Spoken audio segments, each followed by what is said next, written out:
Hey, Ah, you look beautiful. I got to shower, so I thank love you. that.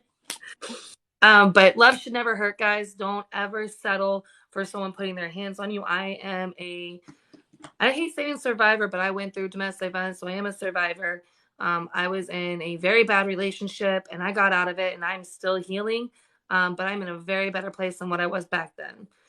Hopefully, Sherelle's story and what she talks about is going to impact a lot of you.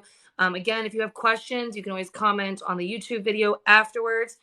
You can comment on the video that I had posted of me and Sheryl for this event.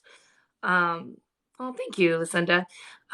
Unfortunately, but questions though in these lives, we're not going to be doing a Q&A. We might interact a little bit at the end, depending on how the conversation goes, but we're not taking a Q&A per se.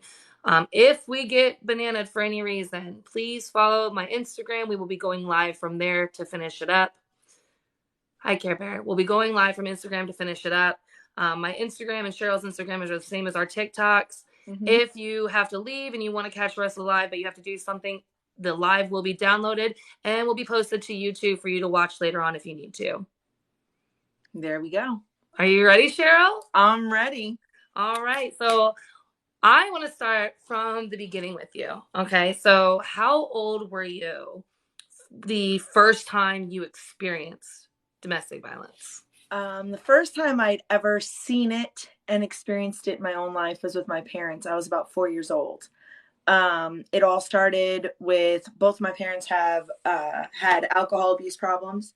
They were both alcoholics growing up, and when they would drink, they would fight, and it was kind of just expected. I would be left in the care of my older sisters, and they would be babysitting, and I would, go to bed and wake up to screaming matches.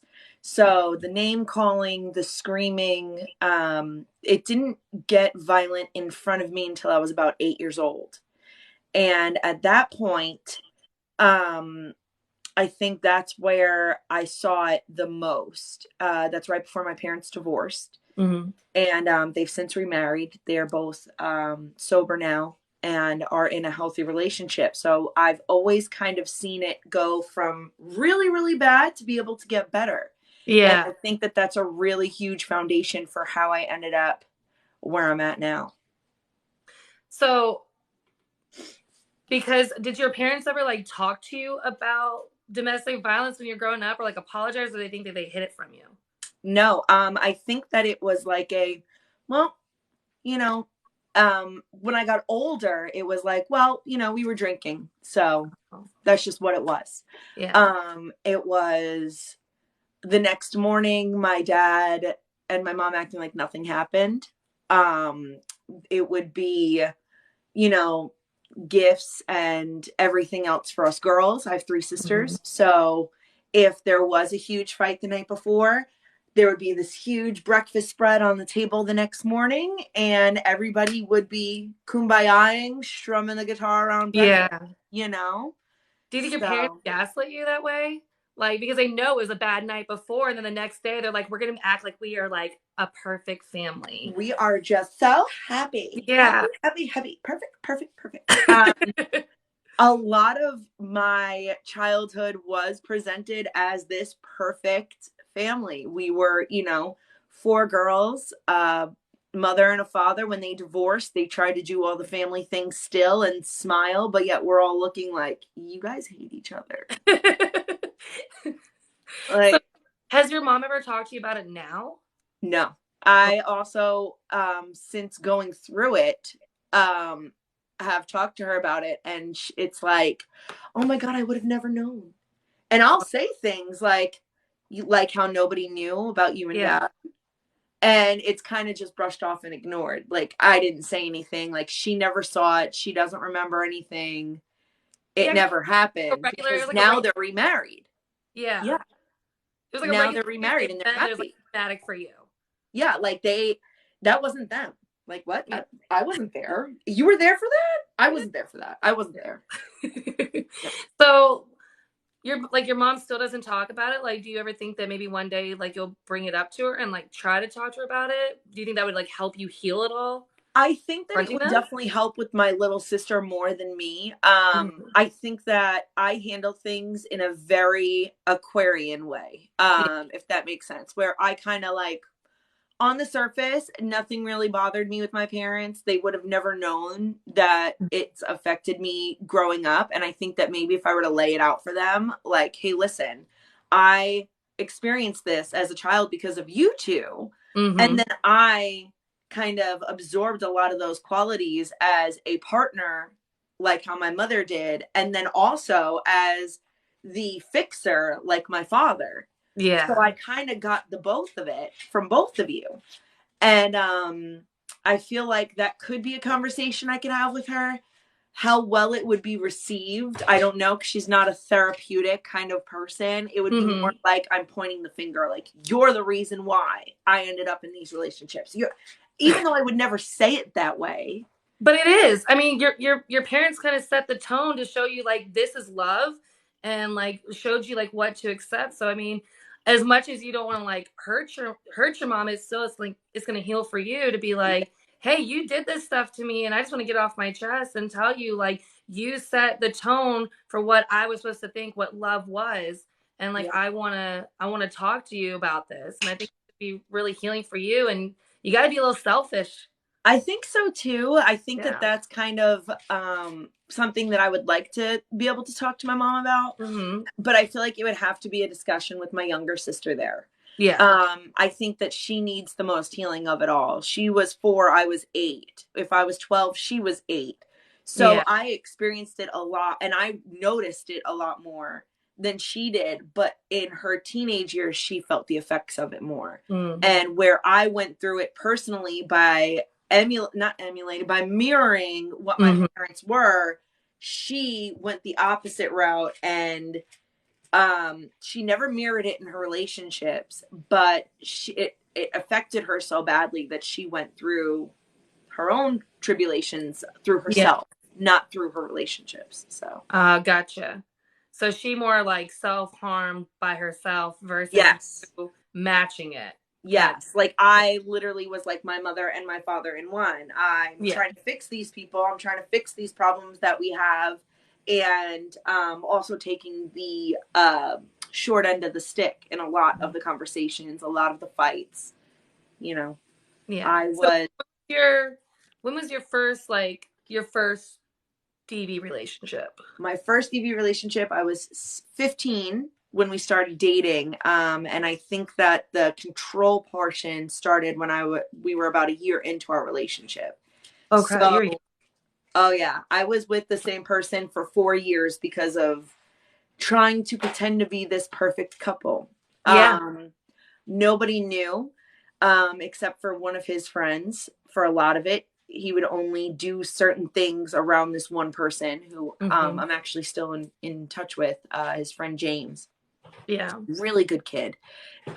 Throughout our high school relationship, he was just a really good kid, his friend. Now, my ex, Gerard, on the other hand, would portion control my food, take my food away, tell me what I can and cannot wear, tell me who I can and cannot talk to. I'm not driving yet, so the only way I can get to and from him is either my parents dropping me off, Hmm. him getting his mother's car because he was 2 years older than me, or me taking a cab at 15 from one town to another town. Yeah. And really, where am I going? Who am I seeing? Who am I talking to? I'm 15 years old. I got a chirp chirp Nextel. That's about all I got. Takes me 45 minutes to send a text message on the bitch, but what Oh am my I god, 4 doing? letters. Yeah. Yeah. So like that started when you were a teenager. Like, how did you finally get out of that? My straw that broke the camel's back was Mm. we were living together for about 2 months. We ended up moving into an apartment together. Yeah. And a fight got so bad, I just remember looking for my earrings with the screwbacks, and I'm asking him, where can my screwbacks be? And I'm not Hmm. being argumentative. I'm just like, do you know where my screwbacks can be? I don't know what set him off, but now, mind you, for 3 years, I was being pushed, I was being shoved, I was being shook during relationships. Yeah. had been slapped, I had been punched, I had been kicked. All in the privacy of our own company. Nobody had Yeah. seen it except for this one kid, James, who saw him portion control me, who saw him slap me in the face once, and who saw him throw me through a wall because there was a hole in our apartment, and he was there when it was caused. So I'm looking for these screwback earrings, and this is just what I remember. I'm looking for the screwback earrings, and he's telling me that I need to vacuum.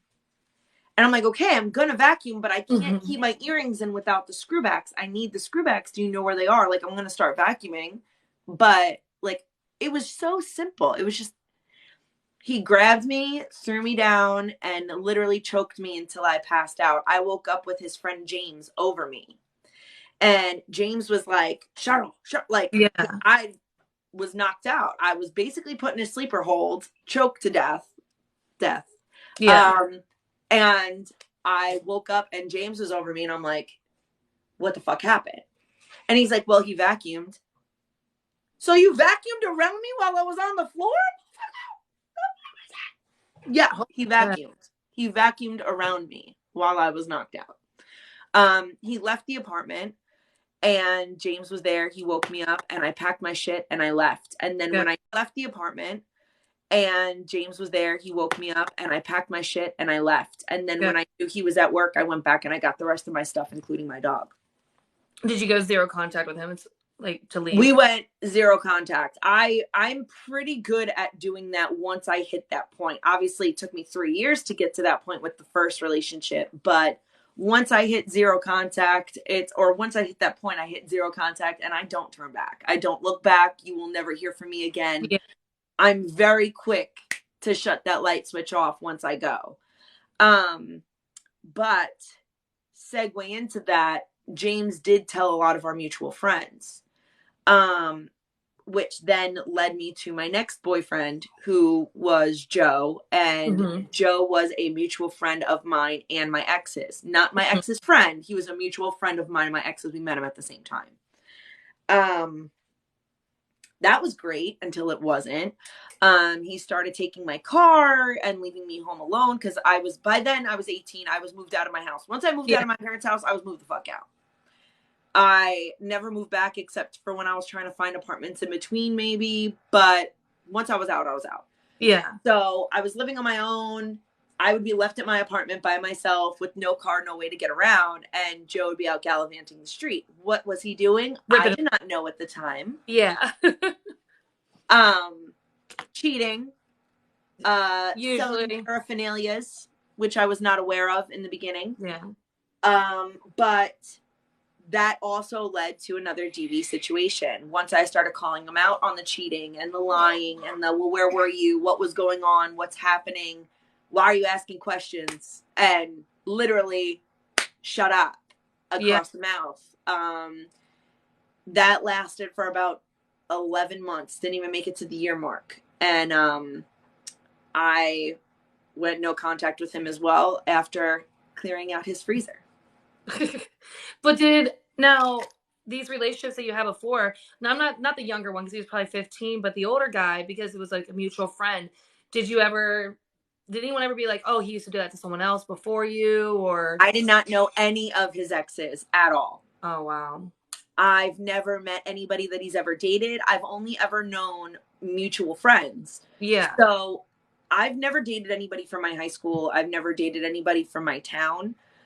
So these people were from the next town over when I was in high school and dating. And I didn't know their exes. From a different school.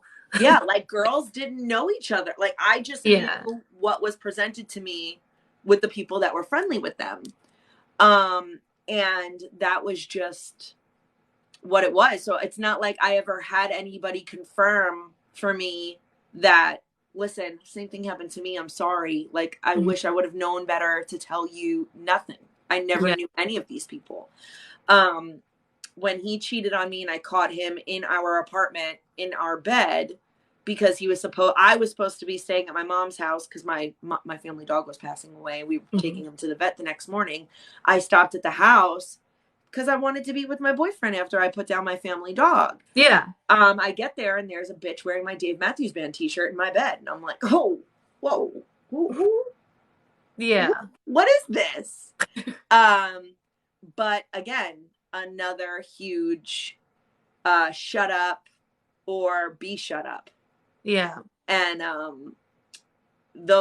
all of those relationships, I can say, was, first of all, not the right type of people to be with, obviously. But also they all came from really bad family backgrounds. Mm-hmm. And they're these hurt people, and they're so damaged. And you know, it's like, oh my God, I'm so sorry you went through that. I'm sorry you were let me love you and fix you. You yeah, had enough. I can love you and fix you.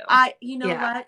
I have enough love to make everything better. Yes. I'm going to make it all better. So when you hit me and you throw me through a wall, I'll wake up the next morning and cook you breakfast. Yeah. What? But that's what I knew. That's what I saw. Like, even though you're a damaged person and you have these issues, my parents had these issues. My parents fought. You know, my mom and dad had addiction issues with alcohol, and it's okay because now they're remarried. They're happy now. My dad moved back in when I was 15. Yeah. Oh. And they're back together. You know, they're married. They're happy. They're loving each other. And even though they would still fight, it would never escalate to that point again. And I'm like, you know what? People fight. Fights are okay. Yeah. Yeah, not when they're putting their hands on you. Ever. Like I was just saying, like love should never hurt. You know what I mean? And sorry, I just got distracted off that. I see ADHD. I can't do it. I'm sorry. Yeah, I know.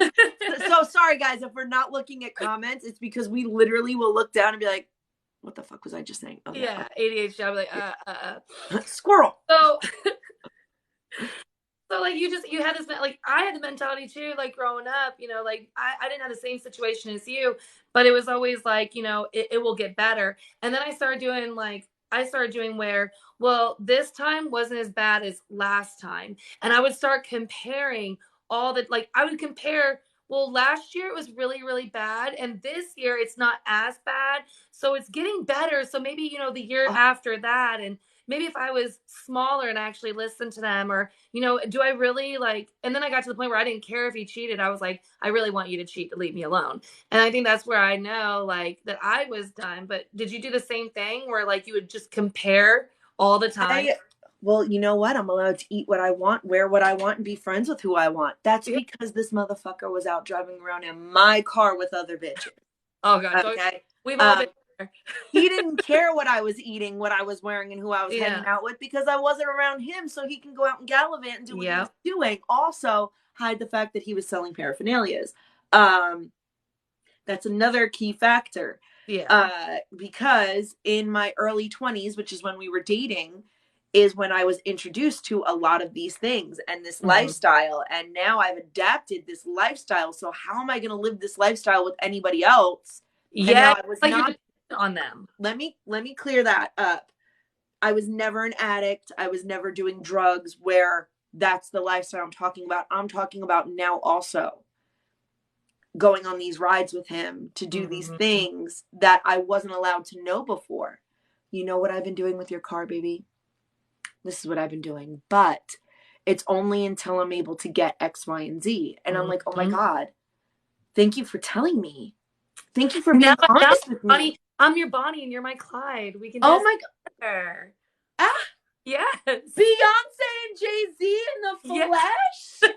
We know I'm part of the Bayhive, bitch. No, Sheryl Ann, no, you are not built for that lifestyle, though. No. But I thought I was. But who else who's going to understand this? Who's going to understand this dynamic we have? Yeah. And I got to keep a secret for him, so everything has to be a secret. I can't let anybody get close to me now anymore, because now we have this empire that we're building. What if they find out? Yeah. What if they find out that we weren't cutting, cooking, stirring it on the stovetop, but we were doing enough where a lot of our relationship was after hours, on the Mm-hmm. weekends, making certain stops, going certain places. It was exciting. I was 20. What the fuck did Yeah. I know? You know, and now I'm also getting lavish gifts. The new Jordans every other Saturday. Mm-hmm. Coach bags. Coach was big back then. Don't judge me. I'm 37. You know, I got the newest Nextel, then I got the newest two-way pager, then I got the sidekick. Yeah. I didn't have to do anything for it. I could work my 9 to 5 job, get off, and we're spending that money on me Mm-hmm. being draped in these things that I can't do for myself. Yeah. And you know, that a lot of that now comes with the gaslighting, because now it's also the bribery. Yeah, Mm-hmm. well, That I'm dangling going fruit. out with your car Mm-hmm. and you can't say shit about it. And if you do, I'm taking all that shit that I bought for you back. Yep. Or you're going to be left homeless. What do you mean? Sheryl Ann, you have a whole set of parents that will take you in. But I didn't think of that. I Yeah. thought about not only losing this person that I love, that I worked so hard to keep, and I went through so much to keep. I Mm-hmm. went through being cheated on, being lied to, being stolen from, to be with him and being beat. Yeah. Okay. Now this is where punches to the face. He went a little bit more than what Gerard did. So now where Gerard's not controlling me from eating or hanging out with people or all that, my abuse is worse, but I don't see it that way. I don't see that the physical abuse is a bad thing, first of all. Second of all, I don't see that punches to the face are so much worse than being told you can't eat something, being slapped in the mouth. Um, The comparisons always. it's Yeah. constant, but you know what? He does so much for me. Mm-hmm. And without him, I don't know if I'm going to be able to survive. Like, how would I ever, bitch, you literally make 70 grand a year. You can survive. My thing was always, I used to do, well, what if I leave and he would have changed? And then I just now I have all I this set him up to be invested. amazing for the next person. Oh no, I did Yes. not work Now this he's be better hard. for the next person. But the one thing, and like you'll even see, like sometimes you'll see them like on social media and they're treating this other person the way you were begging to be treated. And but you also have to remind yourself, in the beginning of our relationship, they were treating me that way. They were gaslighting me and they would make me feel like the most perfect person in the whole world in that first that little free trial period when they kind of show you I could be the best person ever and then they take it away and then you have this idea in your head of the potential of what they could be and what you could have. Yep. And you keep seeing this person, but you're not seeing who they choose to be. And Yep. that was always my, well, they could change. And if they change, I just waste all this time and I left for nothing. And, you know, no one's going to want me because they told me no one's going to want me. And I have gained a little weight and I don't look the same anymore. And, you know, like they beat you down and you're your own Make worst you feel critic. this Yeah. big, where you have no self-value, you have no Yeah. self-worth. You don't see yourself as a human being anymore. You see yourself as their punching bag. And that's the only Yeah. thing that you can ever be, because that's what they made sure that you knew, that Mm-hmm. you will never be anything without me. You Right. will never find anybody who will do these things for you like I've done for you. And you believe it. Yeah. You wholeheartedly believe it. And it's not, I'm here to tell you guys, it is not true. Yeah. Not true. And I can tell you that till I'm blue in the face. If you're in it, you're not going to believe it until you're out of it. But at the same token, it's like, now I got cheated on, which Gerard wasn't doing, but he is. He got this girl pregnant. He's leaving me for her. She's now living in my apartment with my dog wearing my fucking Jordans. Bitch, I think not. Yeah. Like, that's, and I was like, all right. So this But is you're what mad at the girl. You're mad at the girl because you still like, you know what's crazy is that we still can't see them she as a was wearing monster. my Dave Matthews Band t-shirt in Yeah. my bed. Not the fact that he had a bitch in my bed and Yeah. gave her my t-shirt to wear. It's like we don't want to see we will like block everything out. We won't see this person for the monster that they truly are. We will blame ourselves. We'll blame everybody around us. We'll blame all these different things. We'll blame that when they were 5 years old, they lost their grandma. We blame everything else besides them until you leave and go Stubbed to his contact. toe when he was 4 and could never Yeah. walk straight again. I'm supposed Yeah. to fix that. I No, you're not. He's struggling with so much. Like, yeah, and so like these other women that come in their lives, like, dude, we got charm too, we got play too. So they're probably getting the same thing. And like I used to get mad and be like, fuck that bitch, she knew about me and all this other stuff. But at the same time, like she probably didn't know about me Uh, because he don't even love me. He doesn't and love that's me. the whole Why is he thing, mad? is that now you're that crazy ex. Yes. So when you do tell them, hey, listen, now that I'm out, I just want to let you know, if it doesn't stay this way, you need to leave. And you Yeah. almost do it as a woman to woman, but you're Mm-hmm. the crazy ex. Oh yeah, they don't believe you until it So happens to them. you will never be believed. You will never Mm-hmm. be taken seriously. And then it's like, wow, they were right. Nobody will ever listen to me. Nobody will ever believe me when I tell them that they put their hands on me. Nobody will ever. So now Yeah. Because no I, one believes you. You lied so well for them. You made so many good excuses for them. So whenever you finally do leave and you start to like tell your truth, to be like, hey, he did this to me. They did this X, Y, and Z to me. Everyone's like, wait, I thought you guys were really happy. Like all your Facebook posts, you guys like oh, happy, and it's like, well, I lied. Well, then like that is it's a shitty feeling because you're telling your truth. You're finally speaking your truth, but because you lied so much, I mean, oh, that's Lene. oh, okay.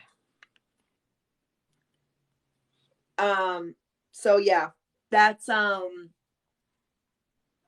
Yeah. that's true. And you go through these motions of being this perfect girlfriend and being in this perfect relationship. And when it all comes crashing down, everybody's like, well, what happened?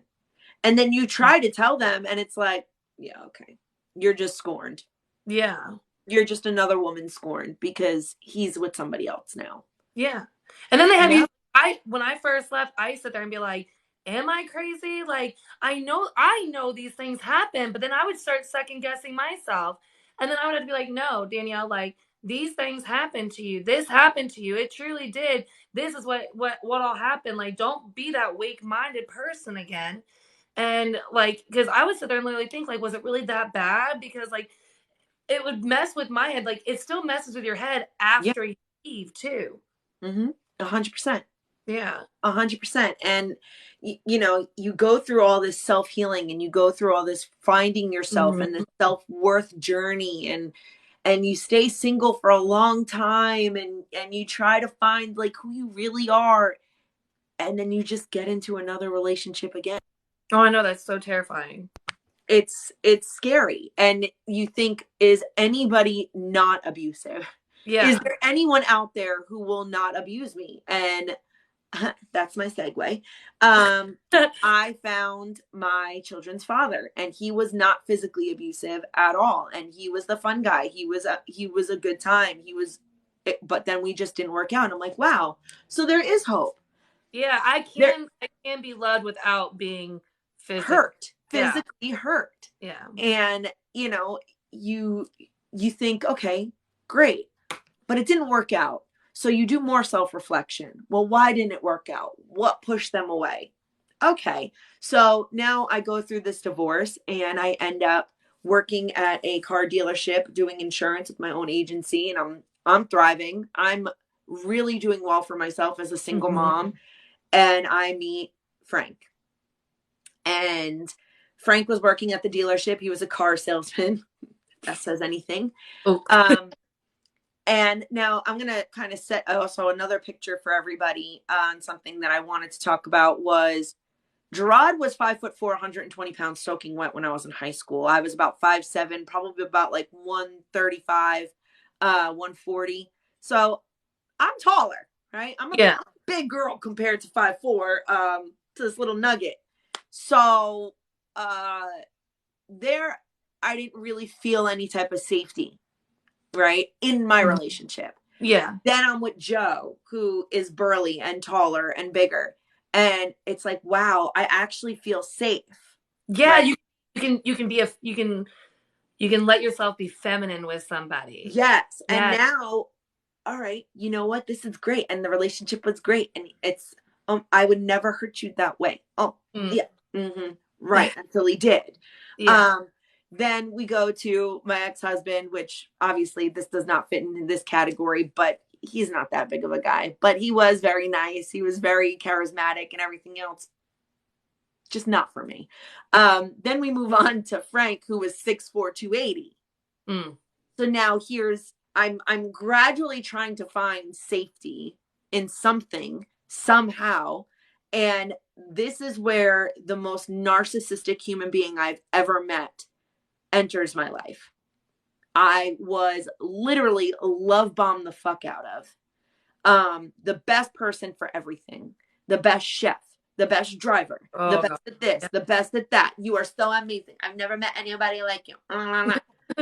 6 months I go without knowing that this man is married and lives at home with his wife. Damn.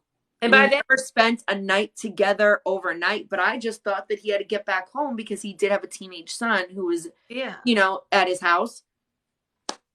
No, he had 6 kids, 3 with one woman, 3 with another, and they ping-ponged off of each other. So one here, one here, one here, one here, one here, one here. Oh God. And I he was trying to add you to it, huh?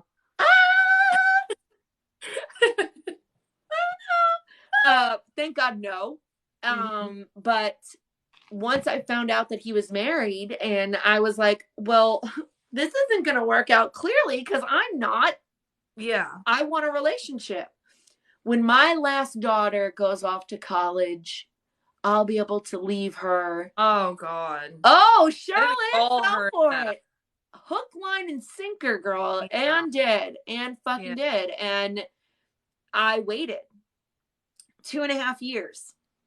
And then I started to realize how bad the relationship was. Now that I knew the truth, Yeah. it was, well, we're going out to dinner tonight for so-and-so's birthday. You're making it easier for him because you know the truth now. You made it easier for him to cheat. You helped probably in the cheating. I Yeah. basically said, here, go and stick whatever you want into whoever you want on a Yeah. silver platter, including Yeah. your wife. Yeah. And I'm gonna appreciate the bare minimum. And I'm going to be just sitting here with my location on, just waiting for you to come back. Yeah.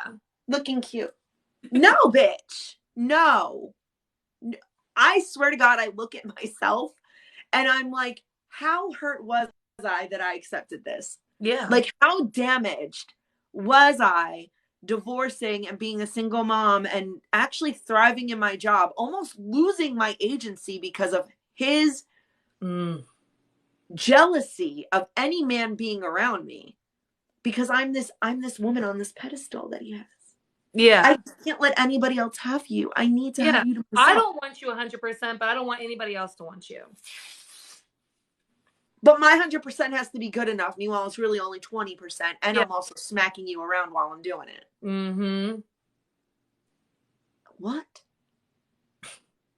That's why I talk about all the time when I tell people, like, as much as I want to say that this person is the villain, right? This person that hurt me, I want to say that they're the villain.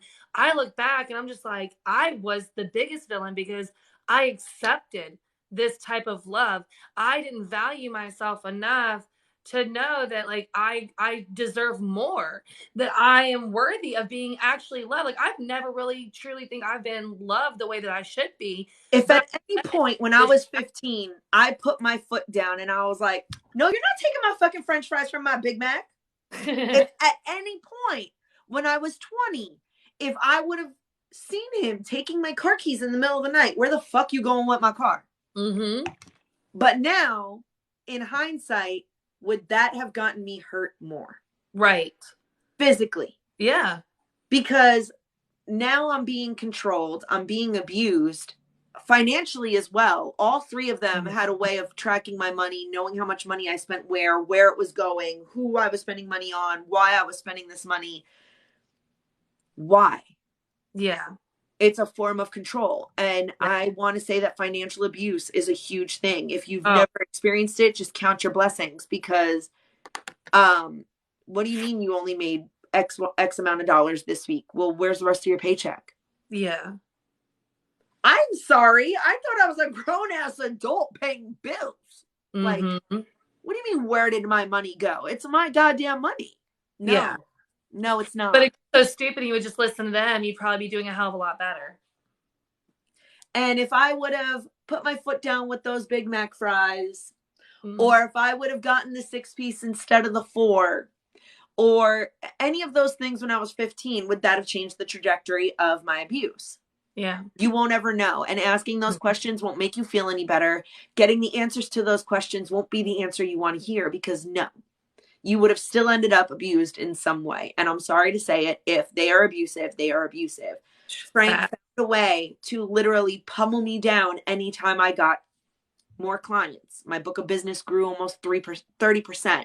So I tripled my book of business in the matter of less than a year in insurance, working at a car dealership with sales.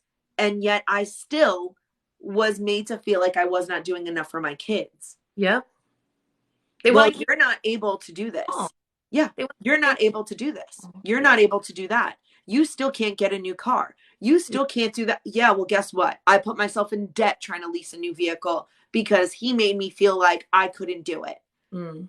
But you know what I did? I went and got myself that brand new I forgot what year it is. I think it was like a 2015 Toyota Highlander. Or maybe 2017. I don't know. It was the new Highlander. It was when the new ones came out. I was like, yeah, now look at me. So now I got my man who's beating me and is married. I got my place, which is fully paid for, taken care of. I got a new car. My kids are dripped. My pantry's stacked with food. I'm successful. Yeah. Fuck you. I'm successful. Yeah, well, guess what? I'm also fucking this bitch. If you don't show up, then you're not going to be involved. I'm just going to fuck her alone. So now I'm being forced into threesome situations with other women. Otherwise, he'll be with them by themselves. Yeah. Idiot. Where do you think he met them? Yeah. Where do you think he met them? All this manipulation, all this gaslighting. You're the best thing that ever happened to me. You're the best thing that'll ever. I'm the best thing that'll ever happen to you. Mm-hmm. It's mind-blowing. Mind-blowing. And I think that there was one night I went out for a Christmas party with everybody from the dealership. He did not work at this dealership I was at anymore. I worked at another dealership. I opened up a second agency in my own name without him being there. And it was just better that we weren't in the same dealership anymore. And I went out for that Christmas party. But I didn't know that the dudes were going to go to where we were going as well. It was just the women in the office. We all spoke about it. Now, these are women that just handle the billing and the finances in the dealerships. They're not my employees. I don't have any employees. I have one co-agent, and that was it. So I'm like, oh, these are women that I work with. I'm good. I'm safe. Don't worry. You have my location, because he always did. Yeah. All the salesmen came to where we were at. Oh, well, Sheryl, you got to be cheating on me, because why would they have came to where you're at? Yeah. You're cheating on me. That night, I was smacked down to the floor outside with snow on the ground and kicked in my ribs twice and left there for the girls to come outside of where we were at, pick me up, and put me in my car.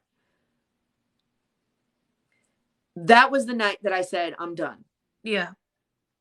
Women found me. Somebody found out I was being physically abused, and that's when I left. Yeah. Not because I felt it on my own, not because I was strong enough to leave on my own. It was because I was found out. And now you have all these people looking at you like, how are you going to stay in that abusive relationship? You can't go back to him. You can't be with him anymore. Yeah, the curtain's up now. Now you literally can see the bruises on my skin. You can see the red mark on my face from being smacked down. You can see the bruises on my wrist when he threw me up against the car. So who am I hiding it from now? I didn't just slip down a flight of stairs. I didn't bang my head on the refrigerator door. I didn't close my finger in my car door, and that's why my finger's in a splint. No. They saw me on the floor crying and him walking away. And that's why I left. And sometimes that's what it takes. That's not, and it's sad. It's really fucking sad. Not only are you physically, mentally, emotionally, financially abused, but now people know. Yeah. Now, like the cat's out of the bag. How are you going to keep this a secret anymore? You can't. Yeah. You can't. I I didn't leave. I wish I had like some like story where I was like, oh, I was strong enough and I finally left, where I finally knew my worth and I left. I had to leave because it finally happened in, unfortunately, afterwards his hand was bleeding and my daughter came out of her room and saw his hand bleeding and she immediately called my mom and she was having a sleepover. So my mom got a phone call, the little girl's mom got a phone call, and the Mm-hmm. police were on the way. And so Yeah. then decision, if you don't leave, we're going to call child protective services on you. And I picked my children over him. And I went no contact. And I went no contact because, not because I thought it was the best thing to do, but it was because now his mother got involved and she was trying to get the kids. See, even though I was the one being abused, I was the problem to her, and that's a whole nother discussion. So then I had to go no contact because I had to get a protection order, because when CPI came to me, I had to be like, look, I have a protection order because of X, Y, and Z, to make sure I didn't lose my children. Right. And after 2 weeks, that 2 week period, my mind was clear and I'm like, holy shit, why the fuck did I stay? Like, Mm-hmm. what the fuck was I doing? And I stayed no contact, but it's the same. I didn't have that. I didn't stand up for myself. It took basically being forced to stand up. Like, thank God. I thank God that I was able to do that 2 weeks. You know what I mean? Or I probably would have went back, because I went back. I left him before and then I went back. And I did the Yeah. same. I kept Frank around even after that moment Yeah. secretly. Yeah. And when my in real life friends, I don't mean like my work friends, my in real life friends found out that I was still keeping him around, they're like, but why? And Yeah. I'm like, you don't know how much he helps me with. You Yeah. don't see what he does for me behind the scenes. We're not together. I know he's with other women. I'm Mhm. not allowed to be with any other men, but that's okay. Yeah. Um, but Because you he don't doesn't see. really love his wife. He loves me. He's gonna leave his wife for me eventually. And It's if I keep him around long enough, because mind you, this was November that I broke it off with him. May, his daughter was graduating high school and going off to college. So if I don't make it official, but I keep him long enough and I dangle my carrot, and it comes to the end of the school year and he doesn't leave her when she graduates, Mm-hmm. I'm done. Oh, there's always excuses. It's always, oh, I'll leave if this, or I'll leave when this. And I tell people that all the time. They're like, oh, once I get my car on the road, then I'll leave. Well, your car gets on the road and something else is going to come up. Oh, once I save up this much money, then I'll leave. And it's just, you're always going to make an excuse. Like, there's always an excuse. If you want to leave, and you need to leave, like, make sure you leave safely. But if you constantly put a reason why I have to wait until this before I can leave, another reason is going to come up. Yeah. And I think that my ultimate reason was COVID. Mm-hmm.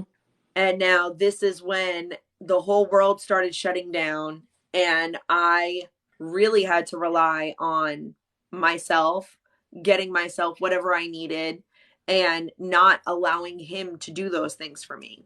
Mm-hmm. So once he wasn't able to do the things that I couldn't do for myself, I fully could. Yeah. I fully could. I was working successfully in high net worth insurance at this point. I was no longer at the dealerships. Um, and that I was able to do it myself. Yeah. But I saw it as his job. That's his job to do for me. So I can't leave him. Yeah. Once I started doing it for myself, I was like, well, don't need him. Yeah. COVID hit and I went full no contact in February. Yeah. And that's what leads us to the Oh, coup de grace. this is what leads us to the big part. So, well, not big part, but this is what leads us to the other part. So Yeah. there might be things said right now that is going to make you upset, but just know this is Cheryl's story. This is Cheryl's feelings, and please respect those. And mods, be on the lookout for any trolls. I would appreciate that. But I did want to touch, I did read, just leave is not, it's not as simple as just leave. It's You'll not. always make an excuse. You are bonded. I think a lot of people don't understand either is that there's also a sex bond. And let me say it like this, because Oh God. like the sex is so amazing. You know why it's amazing is because it's the only time that you feel wanted by them. It's the only time that they show you attention. It's the only time that they make you feel wanted in that way. But it's never as easy as just leave. If you have the thought in your head that you need to leave and that starts coming up, that's why there's those resources we talked about, the 2-in-1, things like that. Talk it out, get counseling on the side, but make sure it's safe. Um, it's never, whenever you're talking with someone and say they're going through domestic violence, don't get mad at them and just be like, just leave. You should just leave, and get mad at them that they don't leave. It's not that easy. Your mind is a beautiful but dangerous thing. And then your mind will start having you think, because trust me, they're telling you that your friends ain't shit, that your friends don't want to see you happy. They're just jealous of what you have. And so they already planted these seeds that you are just out to get us because you don't want us happy. Right. Um, but that's not true. Sometimes your friends just love you and they want the best for you. But if you're that friend, make sure that you don't try to force them. They're already being forced by someone else. Just sit there and listen. Don't try to fix it. Just listen and offer them a safe place because they don't have it and they find that you're that safe place. Just Yeah. give them time and patience, but make sure that they're safe. 100%. And it's that trickling the sexuals is Yeah. definitely a hard thing to sever because Yeah. you're the best they ever had. Yeah. You're the most amazing thing that they've ever experienced. So you feel like you are the best. Oh, they want me. Oh, yeah, and when they get done fucking around with other bitches, guess who they still coming back to? Yeah. Oh, they really Yeah, don't. and now you got to go Because get they're tested every always other gonna come fucking home. month. They Okay, always come because home. hello. So COVID hits. Frank is no longer, and I am scrolling through TikTok and I find Lola. And I was an immediate fan of hers in her lives, dropping gifts. She and I started like talking through her lives. I became friends with other major um, fans of hers, supporters of hers, viewers of hers, and we started a Instagram chat, just us girls who were in the chat, and we bonded over seeing this person that we all liked, and somebody added Lolo to that group chat, and then Lolo and I set to meet up with one other person from this group because everybody else wanted nothing to do with it. And I went down to Texas. I found out through us hooking up while I was there that her roommate wasn't her roommate. She was her ex-girlfriend of 4.5 years. Oof. So me and her making out threw the ex-girlfriend into a tizzy because she's like, what the hell? And I'm like, well, why? And then I get yelled at by Lolo, like, what are you doing? Why Yeah. would you tell her? And I'm like, I didn't know I wasn't allowed to. Like, what do you mean? Why am I in trouble? Oh, no, you're not in trouble. I'm sorry. It just is what it is. Me and her haven't been together for months. So, it just, that's just what we are. We're exes, but we're roommates. So we're just friends now. Oh, okay. Cool. Um, I get back from that Texas trip and we cried when we left each other. Get the fuck out of here. I get back to New York and immediately she's planning a trip to New York. So she plans her trip to New York. We got to keep it hush hush. We have our little inside jokes in the comments and in the chat. I'm still in her lives and I'm a mod and I feel so special and just but we can't let the roommate know.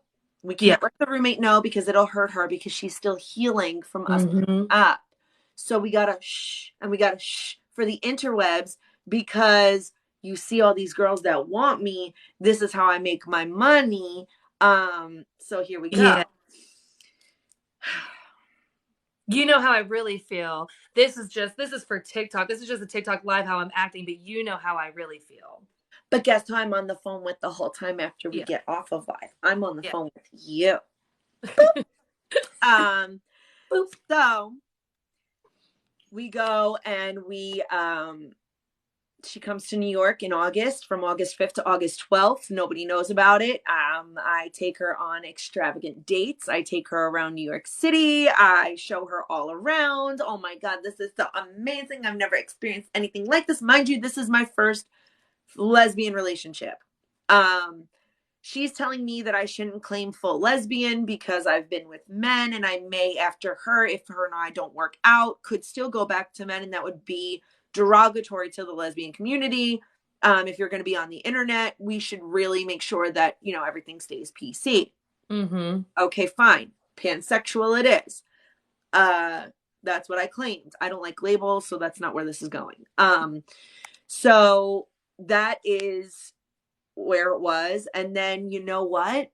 Sheryl started to get a following off of her body positivity posts and her leaving a narcissistic, abusive ex post. Sheryl can go live.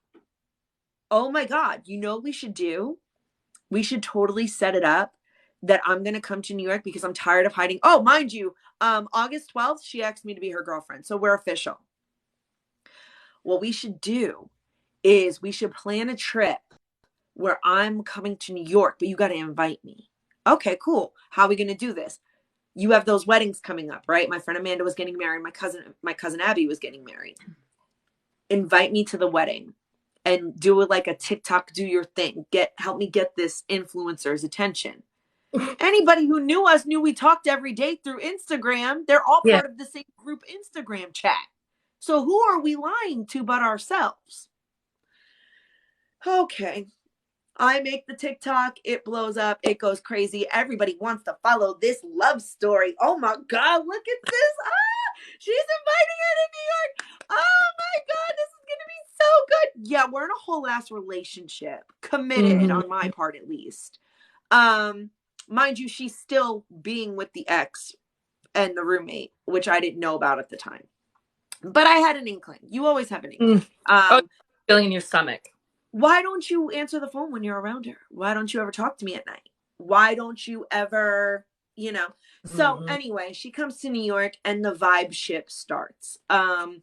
This vibe ship lasted from when she came at the end of September until January 29th of 2021, when she actually asked me out on live, guys. She asked me out on live. So everybody can fucking see.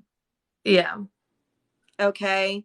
If I ever posted anything, I immediately got into a fight with her because I got more views than she did. Why are you getting more views than me? I have a bigger following than you. Made me feel this big. Yeah. The only reason why you got that many views is because I'm in it. I gave you this platform. I could take it away. And this is where I had no value on the internet. Yeah. She comes for that trip for the wedding, and I invite my friend over. A friend of mine who worked with me and Frank. And she goes outside with said friend. I'm on live because that's what we're doing together. When we were together, we were live and drinking. Okay, so now here we go. Cycle back to childhood, back to drinking and abuse. And she ends up just making out with my friend on my front porch. I don't find out about it until 2 weeks later. Wait, hold on. She made out with your friend on live or just made out with your friend? While I was on live. While you were live, she was downstairs making out with somebody else. Your friend. My friend. The way that it got brought up to me was, oh, by the way, so-and-so tried to show me, because my friend got a really big booty. She got fatty. So she's like, oh my God, she tried to show me and was like, don't tell Sheryl. And she showed it to me. So you know me, I'm like, bitch, who the fuck you think you are coming to my house and doing this? Blah, blah, blah, blah. You know this is my Yeah. girlfriend. Okay. She goes, Sheryl, I am so sorry. I would have never done that if I would have known that this was for real. Girl, you know it's for real. You're my in real life friend. You Yeah. knew this was. What do you mean? Well, all we did was make out. You did what? Oh, yeah. That's that. Yeah, that's So did all we you did. believe the friend at the time, or did you believe Lolo? I believed Lolo that all she did was see her butt. Oh Lord. So then it came out that they made out. I'm a horrible person. You shouldn't be with me. I'm so terrible. You shouldn't be with me. I have so much trauma. I am not Oh a person. God. I am so terrible. I'm horrible for you. You deserve better. Yeah. No, that's not what this is about. This isn't about deserving better. This is about doing the right thing. You did a bad thing. You did the wrong thing, but that does not change my Oh, the manipulation. that does not change my Oh. perception of you. Yeah. Sheryl Ann, you said what? You're not a bad person. You just did a bad thing. And you were drinking. Yeah. Things happen. Things happen when you're drinking. I understand. I understand. Jenna, I'll text you afterwards. Then she goes and she's such a terrible person. We're on live all the time. People are sending cash apps for her to stay longer so this way she doesn't have to go back to work. People are sending Venmos. People are sending hella gifts. You know, TikTok takes, at the time, TikTok takes 30% Don't of the block gifts. Yellow. Huh? Don't block him. He's probably commenting on like when we're saying the manipulation and the Yeah. he's not being a troll. I know him in real life, guys. Sorry. TikTok takes about 30% of the gifts back then. So we were making 70% of what was made on live plus Venmos and Cash Apps. Mm-hmm. Okay. We were banking. Yeah. Sheryl Ann's working from home doing her high net worth insurance and has to drive the kids to and from school, has to take all this time off, no longer has to, do all these. We're making lucrative money, babes. You don't have to do that anymore. Look at what we're able to do online. We could do this together. Yeah. So okay. Then now she takes you out of that control. Now she takes you out of that situation that she can't control and puts you in this situation because you wouldn't be anything on TikTok without her. Let's do it. We're this power couple now. Yeah. We're in a vibe shit. No, we're in a whole ass relationship. Remind you again, okay? Let me let you all know that those candy calls that she was doing, I was sitting right next to her. Okay? All those things that she was doing to talk to all these single women that were in her chat sending her gifts, I was sitting right next to her. Okay? She asked me, she goes back to good old Texas for her birthday and for Thanksgiving. And we are talking about my ex, Jasmine, because this is about DV. So stick around. Oh, well, she can't now. She goes back to Texas and she's around the roommate. She's around the roommate. Yeah. If don't you understand what I'm saying. Don't, don't pay attention to the comments. She's around the roommate.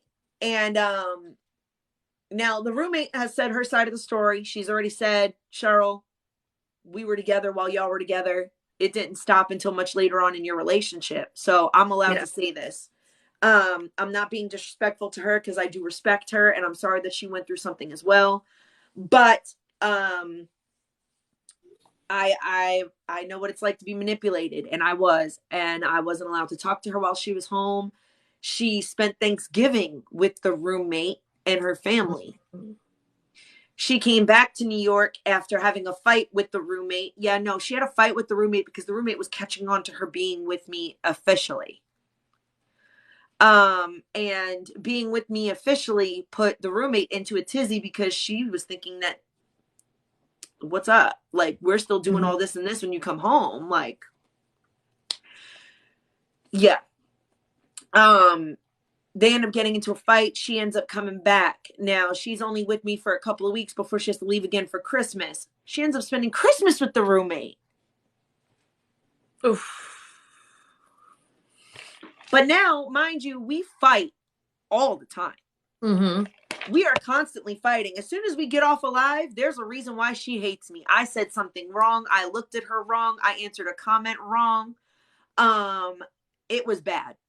Yeah. It was really bad. It was, why would you even respond to that kind of comment? Or doing truth or drink, or doing never have I ever. I was straight shamed Yeah. every single time I answered those questions. Anytime a question was asked where I was with a man previously, I was straight shamed. It Mm-hmm. was, well, this is what you do. Why don't you go back and be with these dudes? Why don't you? Every fight was like that. If that's what you're going to talk about on live, then why don't you just go back to doing that? What? So at this point, I have in my head that it was wrong for me to be straight before her. Yeah. I should never talk about it. I should never acknowledge that it happened. Okay, so now during Truth or Drink and during Never Have I Ever, I'm quiet. Mm-hmm. I'm partaking in only the drink checks that I'm told I'm allowed to do because Mm-hmm. that's her thing. And I am silenced. My content only does well when she's in it. And the only reason why my content without her in it does well is because they're only there for her. Yeah. And I only have this platform because of her.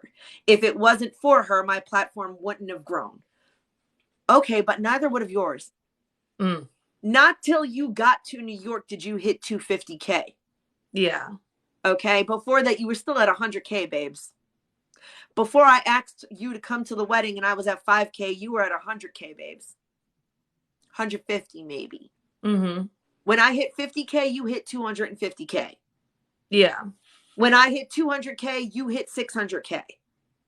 When I hit 300K, you were bananaed permanently. So you lost your platform. So now she had to build her second platform, right? She hates me. That's what I get from it. Looking back, she hated me. She hated the fact that I still had my platform. She didn't have hers. And she even admitted when I confronted her about some of these fights that we were having, why is it about views? Why is it about when my content does better that I'm getting yelled at after we get off a live? I'm being treated like shit. You have to private your video because you didn't even make 10K views. Why am I being punished for getting more views than you? I don't control the For You page. Yeah. Okay. Now it's to the point where it's getting really bad. And our fights are now being broadcasted to her best friend.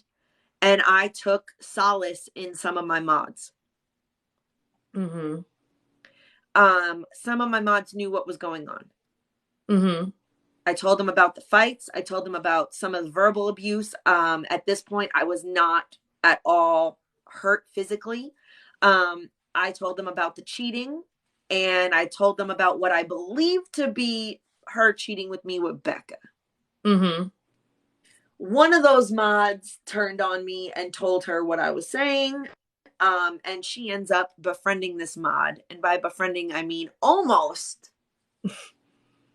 cheating because it was through DMs. Yeah. So it's, I don't really want to be here. I would much rather be with you. Huh? What? So when I catch her the night before Valentine's Day, I'm on the phone with one of my mods and she can hear her screaming from upstairs at me because I caught her talking inappropriately to another one of my mods. Wait, you caught her and she started screaming at you? Uh-huh. Oh, that's usually how it goes. And one of my mods is in here. She can. Yeah. Johnny. Yeah, it was Johnny. So, why were you going through my phone?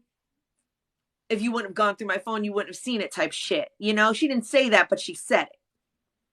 Okay. Yeah. That night she came down and she tried ripping my television off the wall while screaming at me that she shouldn't be here. She doesn't want to be here. I'll be nothing without her. I am nothing without her. My platform was handed to me on a silver platter. I didn't do shit to work for it. She worked for this. She's been working for this her whole life. This is what she wants to do. This is what she's always going to do. If I don't like it, I can leave. I'm sorry. If I don't like being mistreated, cheated on, and being talked to like shit, I can leave. You're right, I can, but I didn't. Yeah. Um, So she tries ripping my television off the wall. She charges at me. She bucks at me. She does a couple of those. Oh, the physical intimidation. And Yeah. what do I think? What do you think you're going to do about it? Yeah. What do you think you're going to do about it? You're going to go to the internet. You're going to tell them about me. They're not going to believe you. You're going to make me out to be some type of monster. Mm-hmm. No, I'm not. Because that's not who I am. Yeah.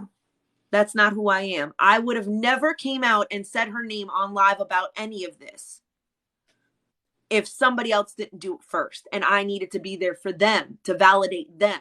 And that Yeah. is the only reason why I'm on here right now talking about it by name and what's going on. But uh, also kind of show this whole relationship, vibe ship, everything like that was not happy, and it was toxic, and it was domestic violence. And the whole time they're posting videos and it looks like they're happy and they're in love, just like every other domestic violence relationship.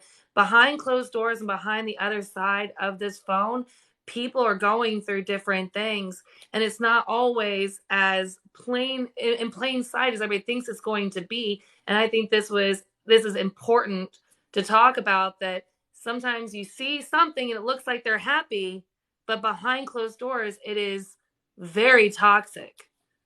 it was, and it when it was good, it was good, and that's okay. And you have these good times and you think that you're with the right person, and you could just see them through their own trauma and their own hurt and their own pain, and a lot of that was a lot of her pain. Yeah. A lot of it was her pain, and I slowly started to withdraw from drinking because it was thrown in my face. Mm-hmm. You're drunk and you got to go. You're drunk and you got to go bring your kids to school in the morning. Okay, Yeah. but it's like 11 o'clock. Wow. Okay. Yeah. All right. So now I'm being called a bad mom. The one thing that I pride myself on is being a good Yeah. parent. So now you're taking away everything I look at myself as a positive. Okay. Mm-hmm. Fine. I'm not going to name other people, but we're going to leave it at it wasn't just. So now she's not longer anymore messing with the ex roommate. Mm-hmm. She is now talking to somebody else Yeah. who has a platform. And they're messy. They're messy, and I caught them. And it's bad. It's really bad. And they're really disgusting. Really disgusting. The things that I can hear from my front porch while they're drunk. And the things that I can hear going on in my own house from my living room, can hear in my fucking bedroom what they're saying they want to do to one another, while telling her, yeah, I'll just tell her I'm going back to Texas, but I'll fly out to you instead because I want to know what you feel like. That, dude, I can only imagine, like, just your everything leaving your body at that point, like that empty stomach feeling to hear that. I literally went to the person that she was talking to and was like, why are you allowing this to happen? Yeah. Because she's drunk. I'm making excuses for her. Yeah. She's treating me like shit. Yeah. She's drunk. Why are you allowing these things to happen? All right, well, Sheryl, I'm drunk too. So this is what's going on. And guess what? She said that your relationship's not real. You're both only doing this for the money and the clout, that nothing that y'all have is real. Yeah. So that's what's going on. Oh, so this isn't real. This isn't real. So now I go back to her. This isn't real. Fine. Then leave. Then you can fucking leave. Mm-hmm. I can't get distracted, babe. I'm losing my train of thought. So this isn't real. Fine. This is what she says. Great. Where was I going with it? Okay, so that continues on from about March until she leaves again for Texas and is back with the roommate. And we plan to grow our account some more because we're still happy and in love, right? We're Yeah. on the internet. We're going live all the time. We're happy and in love. So she goes back to Texas and we plan a way for her to grow her backup account because she is struggling to grow this account. Mm-hmm. Okay. And I'm being talked to bad. I'm being treated poorly. So what way can I help her? Yeah. I'm getting more views than her. So obviously I need to help her get more views. Otherwise I'm not going to get stopped to treat bad. Like she's not going to stop treating me poorly. Yeah. We plan a fake scandal. So here we go. Lolo's down in Texas, gets off the plane and isn't answering Sheryl for hours. Cheryl's going crazy. Sheryl gets sent this video of Lolo dancing on the dance floor with another bitch. Oof. Oh my God. But Sheryl, it's just dancing. And I wasn't doing nothing. I was just with my roommate. Can't I spend time with my friends? Now Cheryl's looked at as crazy. Yeah. No, that's not the way it was supposed to go. It was supposed to be a supposed cheating scandal against you. Yeah. And now I'm looked at like I'm fucking crazy. Yeah.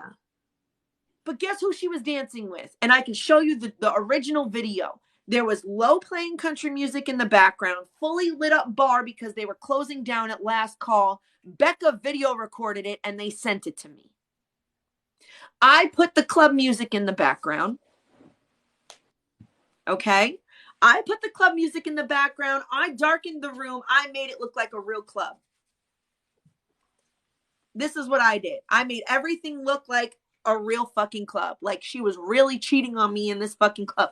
I turned up, go shorty. It's your birthday. I got it from YouTube, screen recorded it, put it in the background on iMovies. I have all the original videos, guys. All the original videos. I have every screenshot.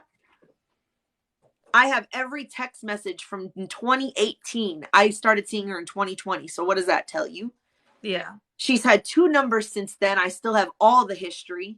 When she put her hands on me the first time that night before Valentine's Day, all she did was punch me in the thigh and try to rip my TV off the wall. She punched me right here in my hip. She punched me right here in my thigh and tried to rip my TV off the wall. That's when I started recording her ass. Every fight we ever had, I recorded her. Yeah. I have recordings upon recordings upon recordings of our fights. Because, why? Because she has a platform and nobody will ever believe me. That is why. That is why. I have a platform and nobody will ever believe you. You're going to paint me out to be some type of monster and you won't. Guess what? And I can and never did. Until I felt like somebody else needed the support to know that she was not the only one that got poorly treated by her. That she wasn't the only one. And now I also have friends of hers that are coming to me, telling me that she is this person to them too. So, fake cheating scandal happens. Her account gets a little bit more traction. Great. She comes back to New York. I'm going to go back to her because we need to talk this out. I can't stand Sheryl not talking to me. Guess what? We were talking every fucking day. Yeah. The videos of me crying were literally me crying because I missed her. And she was sending me videos of her crying. Do you know this girl would sit down in my kitchen after me and her would fight and I would give her the silent treatment the whole next day and she would video herself at my kitchen table crying and then post them weeks and months later to get sympathy from y'all? So wow. So not only like manipulating you, but manipulating other people to and make these people love her. These people love her. They believe it. So why would anybody believe me? If we were to break up, why would anybody believe me? Yeah. No one would. No one will believe anything that I'm saying. No one, I will have to show videos of it. I will have to literally show videos of it in order to do that. And I don't want to do that. Yeah. I don't want to be that type of person. I would have never came on a live and said her name out loud. Even when I talked about my DV, I never said her name. I never said she. I never said he. I said they, thems. I never let anybody know what part was Lolo's. Yeah. Never. Until other people started going live and saying that this is how they were mistreated. And I felt like, you know what? Fuck it. So, Sheryl, I gotta ask that. So, did you ever like why would you go along with, you know what I mean? Was it like why would you go along with putting this basically the whole story on TikTok is like 50% truth, 50% lie? Kenzie, she did. She said a lot about me. Y'all just don't realize it. Everything she's said on live about me, I have on screen recording. She said a lot about me. She said a lot about me on live. She says a lot about me in comments by liking people's hate comments. And I've never liked anyone's hate comment of hers. She also manipulated all of y'all to think that I just broke up with her when she posted that crying video. No, babes, we broke up before that. And why are you crying when you're sitting there and still fucking your ex in a hotel room with other people in it? When I told you that was the one boundary that I had if you went back to Texas, that's when I ended it. She went back to Texas that April. She went back to Texas that April. That was a Wednesday. That Friday, she was in a fucking hotel room with her ex. That's when I broke it off with her. So come again, Kenzie. Okay? She may not have ever said my name, but she said enough. She said enough by doing what she did and manipulating all of y'all to think that I was cold-hearted, that I didn't take my time to heal while I was in that fucking relationship, literally being mentally and emotionally abused. No, I'm not going to calm down, because you want to know why? People go through this shit all the time on these fucking platforms. You guys think that you see 60-second videos of us being fucking happy and we were all kikiing. I was doing, please don't leave me for somebody else. I recorded that for her ass being in a hotel room with her ex, and I could show you the text message when I sent her that fucking video. Being funny. And she's like, oh, you can't post it like that. People think that I'm never coming back to New York. Okay, so I changed it to her sending me pictures of fucking food. All right? So you guys can sit there and fucking say anything you want. These fucking platforms destroy people. And we've seen it. We've seen it. We've seen it time and time again. We've seen people break on live. We've seen people cancel their accounts. We've seen people lose their accounts. I don't give a fuck who's watching. She can't do shit to me now. So don't. I sat there and I took a lot, and she probably can say she took a lot too. I'm not an easy fucking person to deal with, but I'm also 37 with 2 kids, and I got 2 other people to think about in my life, not just her and her feelings. She doesn't come first. She came second. My children come first. So when I started to think about what I was doing to them by not being 100% of a mom, what was I doing for myself? The reason why I left my marriage was because I wasn't happy. And in order for me to be a good mother, I need to be happy. Mm-hmm. The reason why me and my ex-husband did not work out, he never abused me. He never once abused me. But I was not happy, and neither was he. And that was coming out onto my children. And if I have that mentality with their father, why am I not having that mentality in this relationship with somebody who does not value me? Okay? So don't tell me to calm down. Do not tone police me. You're not going to do that. I can be as animated as I want. So when I have a platform of 300K that was built on the back of her, supposedly, because nobody's going to like me after I come out about not being with her anymore. Yeah. Okay?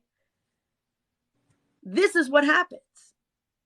Oh, you moved on so quick. Wrong. Wrong. Because guess what? When she went back to Texas in September of 2021, you know who showed up at my house? Mopar Mommy. You want to know why Mopar Mommy showed up at my house?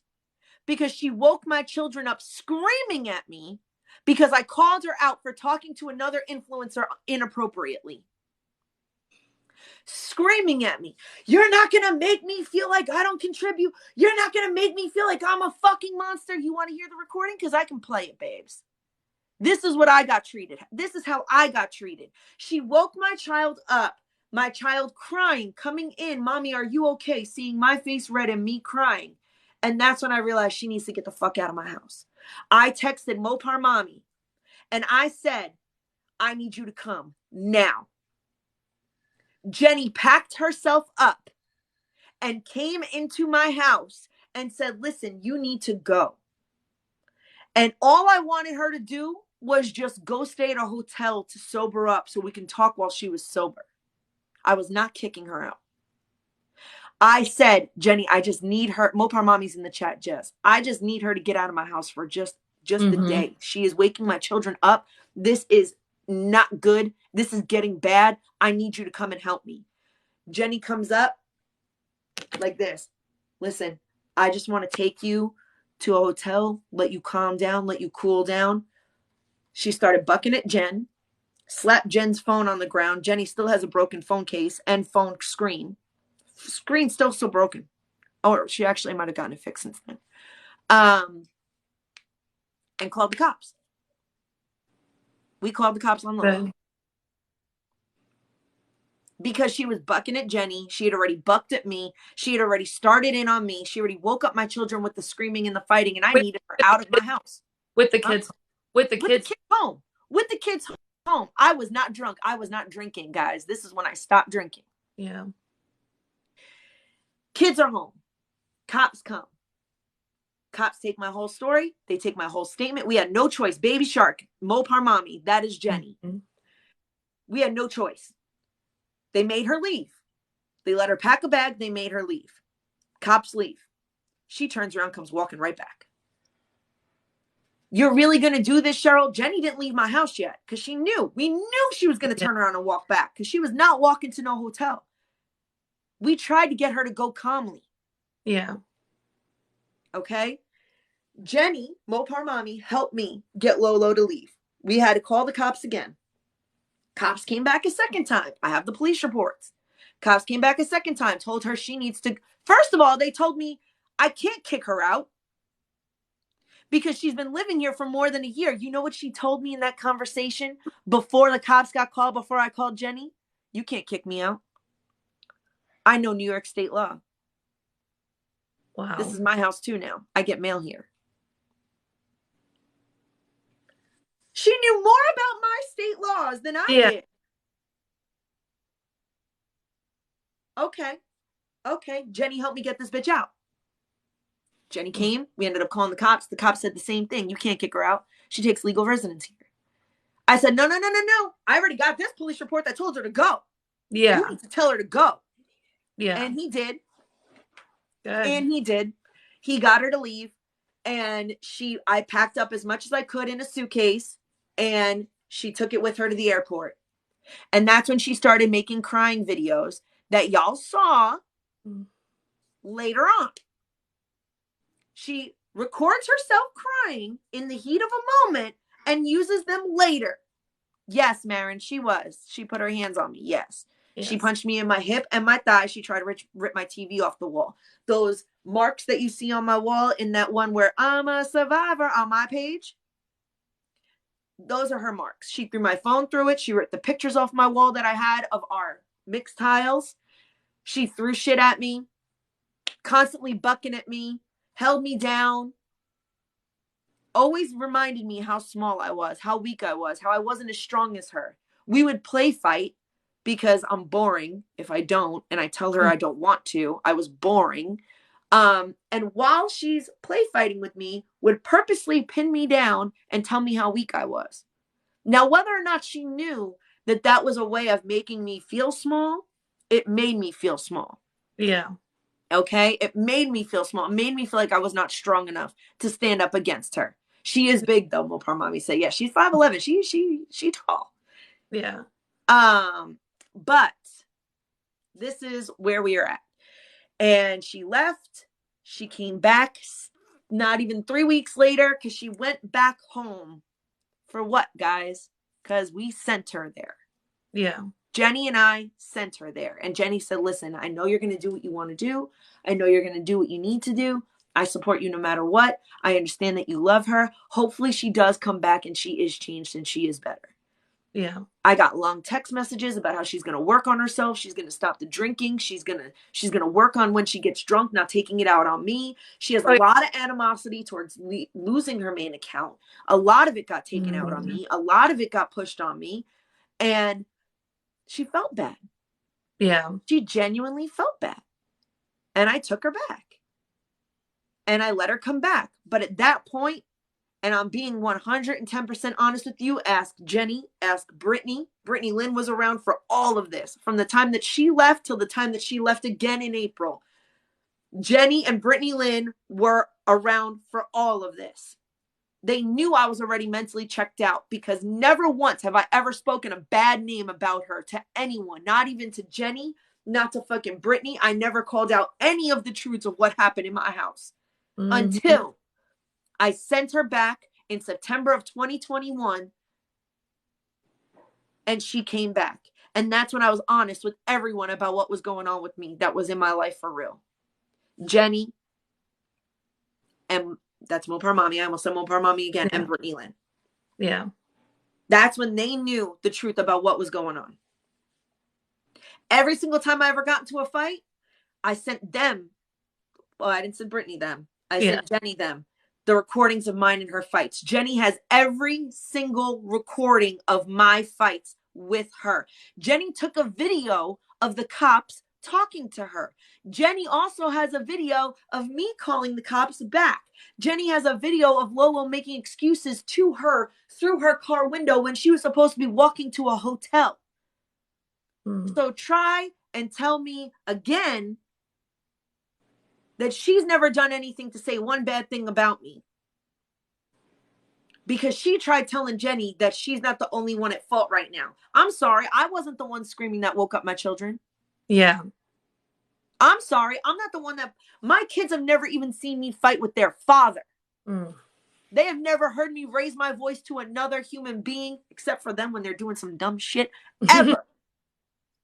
So you want to tell me again how I'm not supposed to say anything when all she does is bash my fucking name and talk about how weird I am for moving on so fast, and at least I took the time to heal? Bitch, I was healing from September of 2021 until you fucking left and fucked your ex in that hotel room.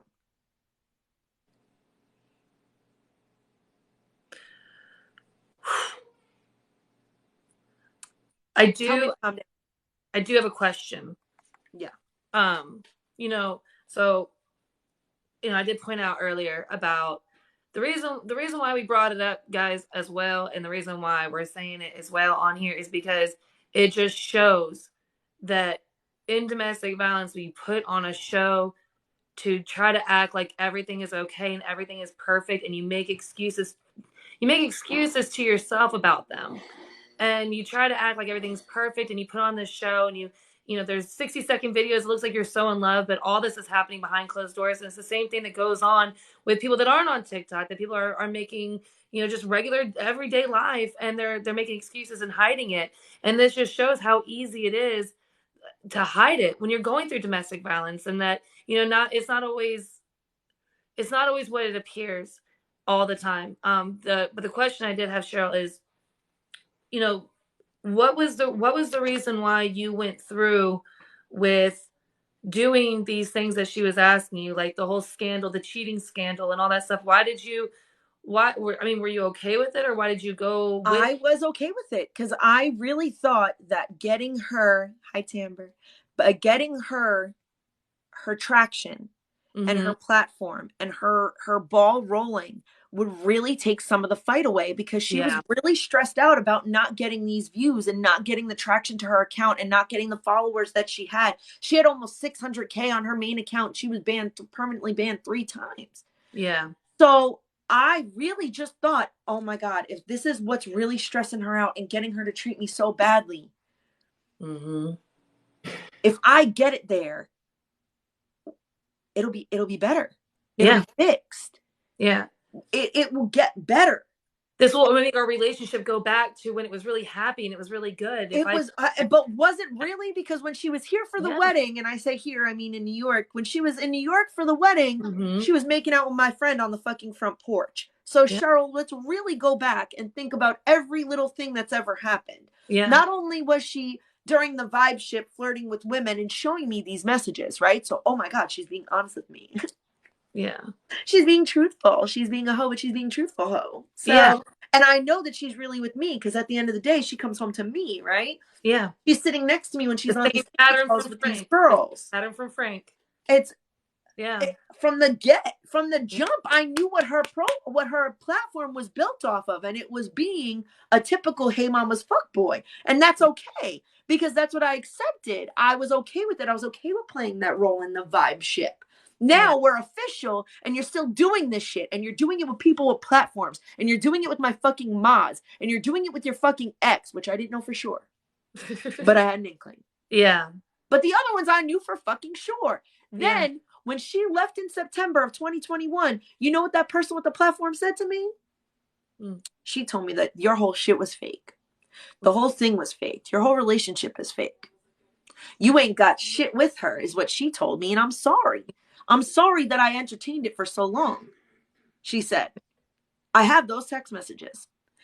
I'm sorry I entertained it for so long because I see that you're in it 100%, but she's not. So maybe it's just best if you let her go. Yeah. Let her go for what? For you to have her? Oh, and not. Oh, and won't. Yeah. Because nobody else is going to have her. If, nope, I'm going to make this shit work. Come on home. Come on home, babe. Come on back to New York. I'm already mentally checked out, but you can come on back. Because I'm not letting you go to anybody else. Because I've already spent 2 years with this where I feel like you may get better. Yeah. Right? You're supposed to come back and you're not supposed to drink as much. Who remembers us going to Bigo? Who remembers us doing our cooking lives?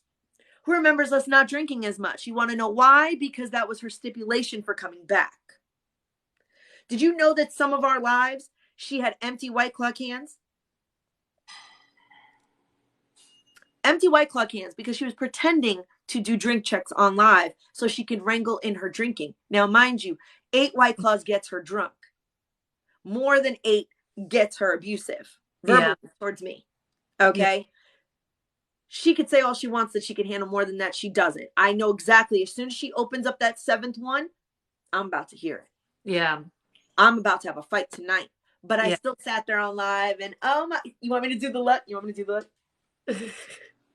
Yeah, no. Because I knew as soon as we got off, there was going to be a fight. And there was, 70% of the time, there was a fight. No, it's not about Browse. Browse is right here in our new house. No, but isn't it crazy how you start learning like your abuser's patterns? So like mine was I would get love bombed like crazy. I was the best thing ever and I can't like I just love you so much and like so much affection, stuff like that. But then it started, I saw a pattern. I would get love bombed and then the next week was like hell week for me. So now where I can't even enjoy the love bombing. I'm gonna get freaking the worst week of my life coming up. And so you start learning their patterns and like you start changing and walking on eggshells to avoid certain things. Like, like you just said, when she drinks 8, she's drunk but past 8, and then she's abusive. So you start counting how many she's drinking. Or if my video gets more views than hers, she's gonna get mad at me. So it's like, do I private the video? Do I not put the video? What am I supposed to do? And it's not just Lolo. It goes back to your other relationships too, with Frank and, your first one at 15 and things like that. It's you're trying to fix it and you're walking on eggshells because if you feel like I've done everything, if I do everything right that they tell me they want, then I'll be good enough and it'll stop. But the worst part is that you'll never be good enough because once you do all like 10 things, if there's 10 things wrong with you and you fix those 10 things, guess what? There's another 10 things. Danny, can I turn comments off while she shows receipts? Okay. Thank you. My fingers don't work fast enough. I might need some more sweet tea. All right, guys, I'm turning comments off. All right. So first, we're gonna go August 22nd of 2020. Oh, wait. You might have turned your ring light off. August 22nd of 2020. All right. This is when she was in New York, asked me to be her girlfriend August 12th. All right. Just so you guys know. Let's continue on though. Now this is a whole album I have in my phone called Proof. These are pictures, screenshots of negative comments, anything that she's ever said to me that was abusive, anything of the sort. I've screenshot it. I saved it just in case she cleared my history and I wouldn't have it anymore. But they may be in my conversation with Jenny on WhatsApp because I did save a lot of stuff there as well. All right, let's get back up here because this is where. And while she's looking for that stuff, anybody that's going through anything DV related, I know it's hard to say the proof because you're embarrassed by it and you don't want to remember it, but keep it. Keep a folder, keep a file, keep something, just in case one day you need it. Yeah. When I finally left and I spoke my truth, mine tried to flip it and say that, oh, I never did those things to her. She's the abusive one. And I'm like, you are 6'1", 230 pounds. Like, what? And but because I had evidence, it cleared me. If I didn't have that evidence, it'd been my word against his word. And of course, usually people like that, they have their witnesses, their friends or their family members that condone that type of behavior. Yep. So we have, these are text messages with people that she was fucking around with behind my back by telling them that we're not real. I have those as well. So here's the original video of her cheating.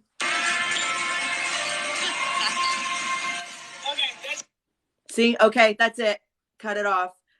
This is the original video that I got of her cheating. I then added club music to the background.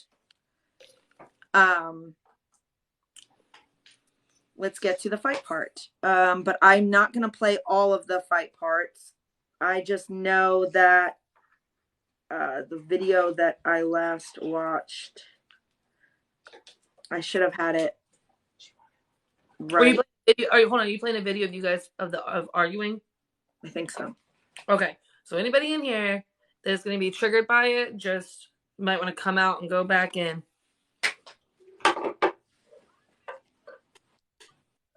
May have sex fucking appeal, but that's not all that fucking matters. But I also knew there was shit I need to work on and be with my fucking self and work on me. Okay, which I don't give a fuck now because what happened. Whatever I did, whatever you did, it fucking happened, bro. My God, damn, man. Ooh, shit. I don't want to play like her vulnerable shit because there may be some personal shit, but basically what she's saying is whatever I did, whatever you did, after she put her hands on me, after she tried to rip my TV off the wall, what I did was tell her to get the fuck out, and then I wouldn't let her leave. So whatever I did, whatever you did. I feel like are your flaws and what you do wrong. Whether you see that or not, it's up to you. Whatever. I don't care what you do. You do you. You may have to find yourself just like I have to find myself. And I know I still have to find myself. All right, wait. I know she's going to talk about something that's personal. And then, at the end of the fucking day, which I'm going to have after this. That's all I have after this, because I swear to God, we ain't going no further. This is it. I just know it is. I only have me to rely on. I have no fucking family. No mom. Okay, wait. You don't know no goddamn fucking body. You can't talk to any fucking one, bro. No fucking one. You have no one. And I don't even have fucking Becca anymore, bro. Oh, that's when she got into a fight with Becca. You know what? And you're right. Because I do this. That's all I got. Hold on. That's not the right video. I'm telling you, these are all videos.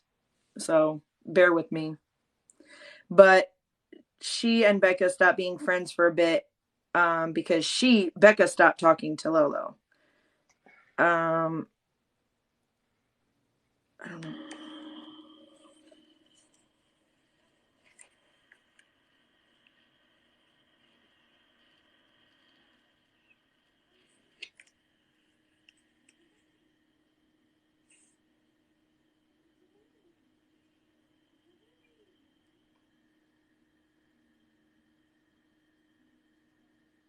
Oh no, that's something else.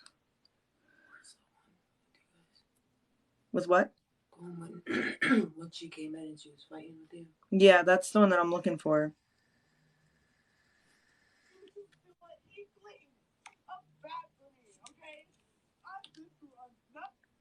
Hold on.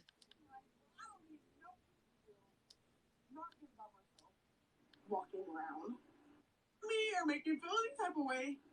No, that was 9:40 in the morning. That was too early in the morning for it to be.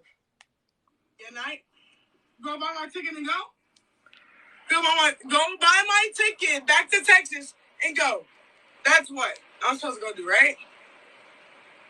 Or you see what I had to say? That's what the fuck you told me to do. You go buy my ticket and go back to Texas. That's what you told me, right? You just hit me, first of all. You didn't. No. You didn't. What did you? You didn't just threw my phone and slapped me. Girl, get the fuck. You're wilding. Anyways, what? I'm wilding. Yeah. That didn't just happen. Yeah. Okay. You're wilding. Okay. What are you saying though? What are you saying though? What are you saying though? What are you saying though? Hello? Hello? Hello? Hello? What are you saying? Hello? What are you saying? You are exhausting me. You know that? I don't give a shit. Of course you don't. You don't give a shit about anybody but yourself. Yeah, facts. Facts. Anyways, what? Facts. You could book your ticket and go. Okay. Book my ticket back to Texas. Yes. Got it. Yes. So, when we get to this tomorrow, yes. Nothing new, right? Nothing. You ready? Yes. So I'm going back to Texas tomorrow. Yes. You're so fucking strong and mighty right now. I don't want to see a switch up in energy at any point. That's all I'm saying. I don't want to see a switch up in energy at any point. That's all I'm saying.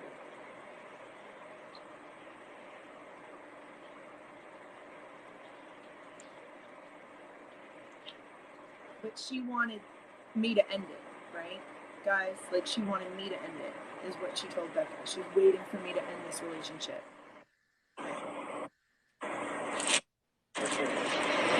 But you should not be able to believe yourself and the way that you act. Of course you don't. Fuck you. You don't give a shit about yourself. You. Fuck off. Fuck off. First of all, fuck off. First of all, you're not gonna make me feel bad about shit. You should. Because look at you. Look at you. Look You how should. you're acting. Fuck off. You should. Fuck off. Fuck off. Okay? Fuck off. I don't know in what la diddy da di da di da as land you live in. You are nowhere near fucking innocent, bro.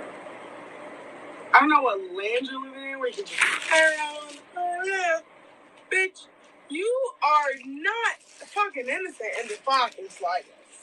I left the room to not fight with you tonight. To not fight with you because you told me to get off of you because you were done. Because you started telling me to shut the fuck up, to go the fuck to bed. So I left the room to not fight with you. I said, you're not going to tell me what to do. And you said, go the fuck to bed. Go to bed. I said, don't tell me what to do. I left the room. Came in here. And you're like, come back in here. Come back. Come back in here. What the and you started talking to me, and I couldn't even understand what the fuck you were saying. Talking to me in some weird fucking couldn't even understand what the fuck you were talking on. That's not the one where she, I'm trying to find the one where she, yeah. But I sat quiet a lot. Like where she's like, hello, hello, hello, hello. A lot of our fights were like that. I shut down and I'm quiet. And it's not because I'm hitting the record button, which is why I've never come to the internet with any receipts, because it's like, well, what happens before you hit record?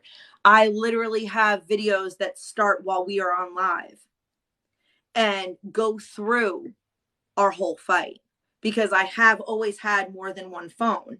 I was able to put them down on the floor. This is as I hit record, I put it down on the floor face down. I have these videos hours long. Some of them are 27 minutes, which is why I'm kind of skipping through some of them. And I'm sorry that it's taking me a while to find the one that I'm trying to find. But the way that she was screaming at me, Alyssa, Jenny, Brittany, Danielle, Ashley, Kylie, all these girls have heard these videos of her screaming at me on top of her lungs, and my daughter coming in, mommy, and I have tears coming down my face because I am being screamed at and yelled at and talked to. I'm gonna find somebody. I gotta find it because it Better. I'm never trying to make you feel like shit. You literally. I could have did better and still could do better. Fat, short, tall, Stop skinny, screaming. whatever. Look. Sheryl. Hi, baby. I know. I'm gonna come and tuck you in, okay? All right. Go lay down, baby. Just don't forget. Please stop talking. I can do better. Shut the fuck up. You didn't tell me to stop fucking talking. I can talk all the fuck I want. My daughter I can do better and can do better and will do better. Shut up. I can do better. Okay? Get out of your fucking head that you just deserve me. Girl, what the fuck? Please leave. What people said Please leave. was the truth. Was the truth. Please. And I was always nice. I was fine to them. Get whatever I could do better. To where you need to go. go. Yeah, exactly. Please Can't face leave. that, can you? Can't face that, can you? Please leave. I've always been better than you. I'm just saying. Please leave. Looking-wise, I've always been better than you. You went out that you had money and credit cards? Yeah, you did, but until you maxed them out. And I maxed them out because we were both living on an influencer salary. We weren't contributing to my house. Always can do better. Always can do better. Always will do better. And the next bitch you see me with is going to be a fine fucking young bitch. And she is. She's beautiful. Please leave my house. Leave my house. Get out. Get out. They're going to tell you that someone that needs to take me to court. Get out. I'm good.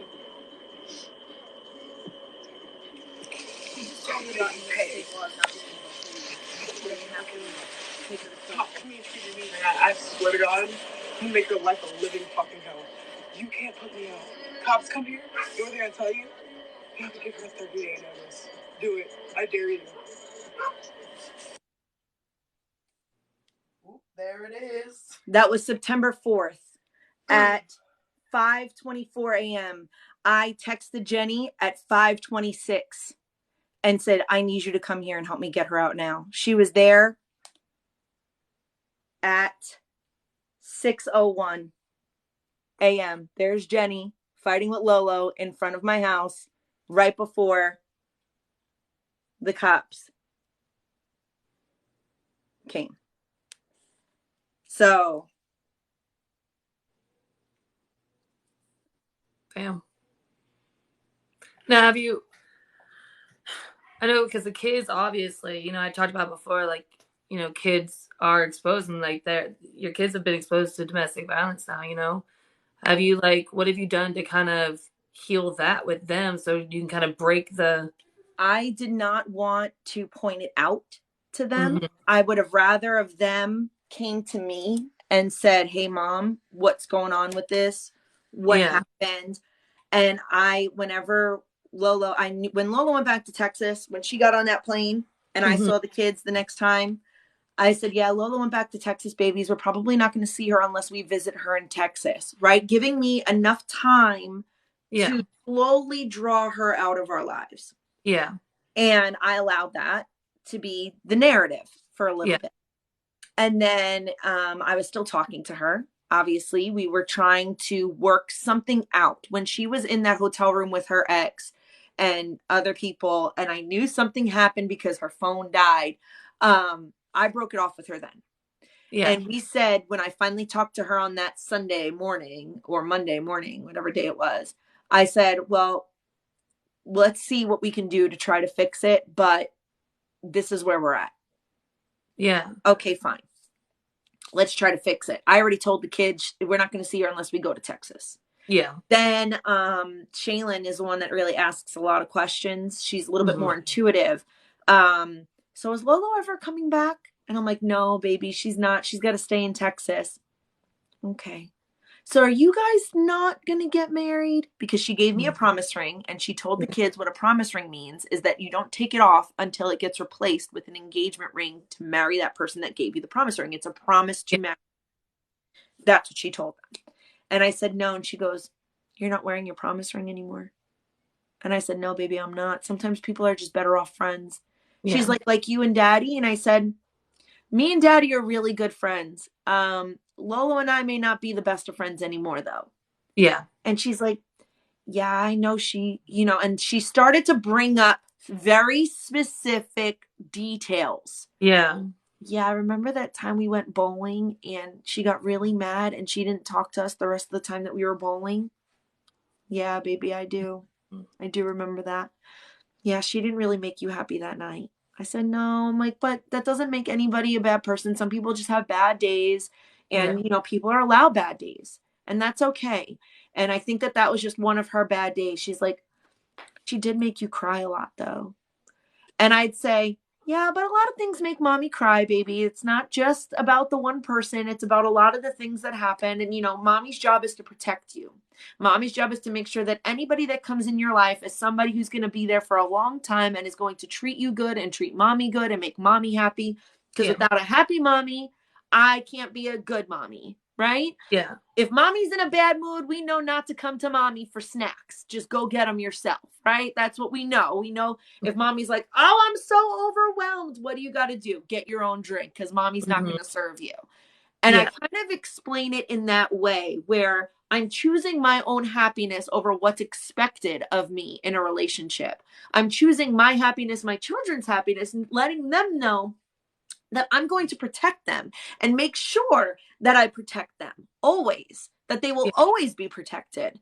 And by reiterating that to her, and that's always when me and her are alone, she talks to me about those things. Then when her brother gets in the car or when her brother's around, I'm like, so me and Shay Shay were talking and I just wanted to know if you had any questions because she had questions. And I break it down to give him the opportunity to speak. He's autistic. He does understand things a little differently. He's a little bit more direct.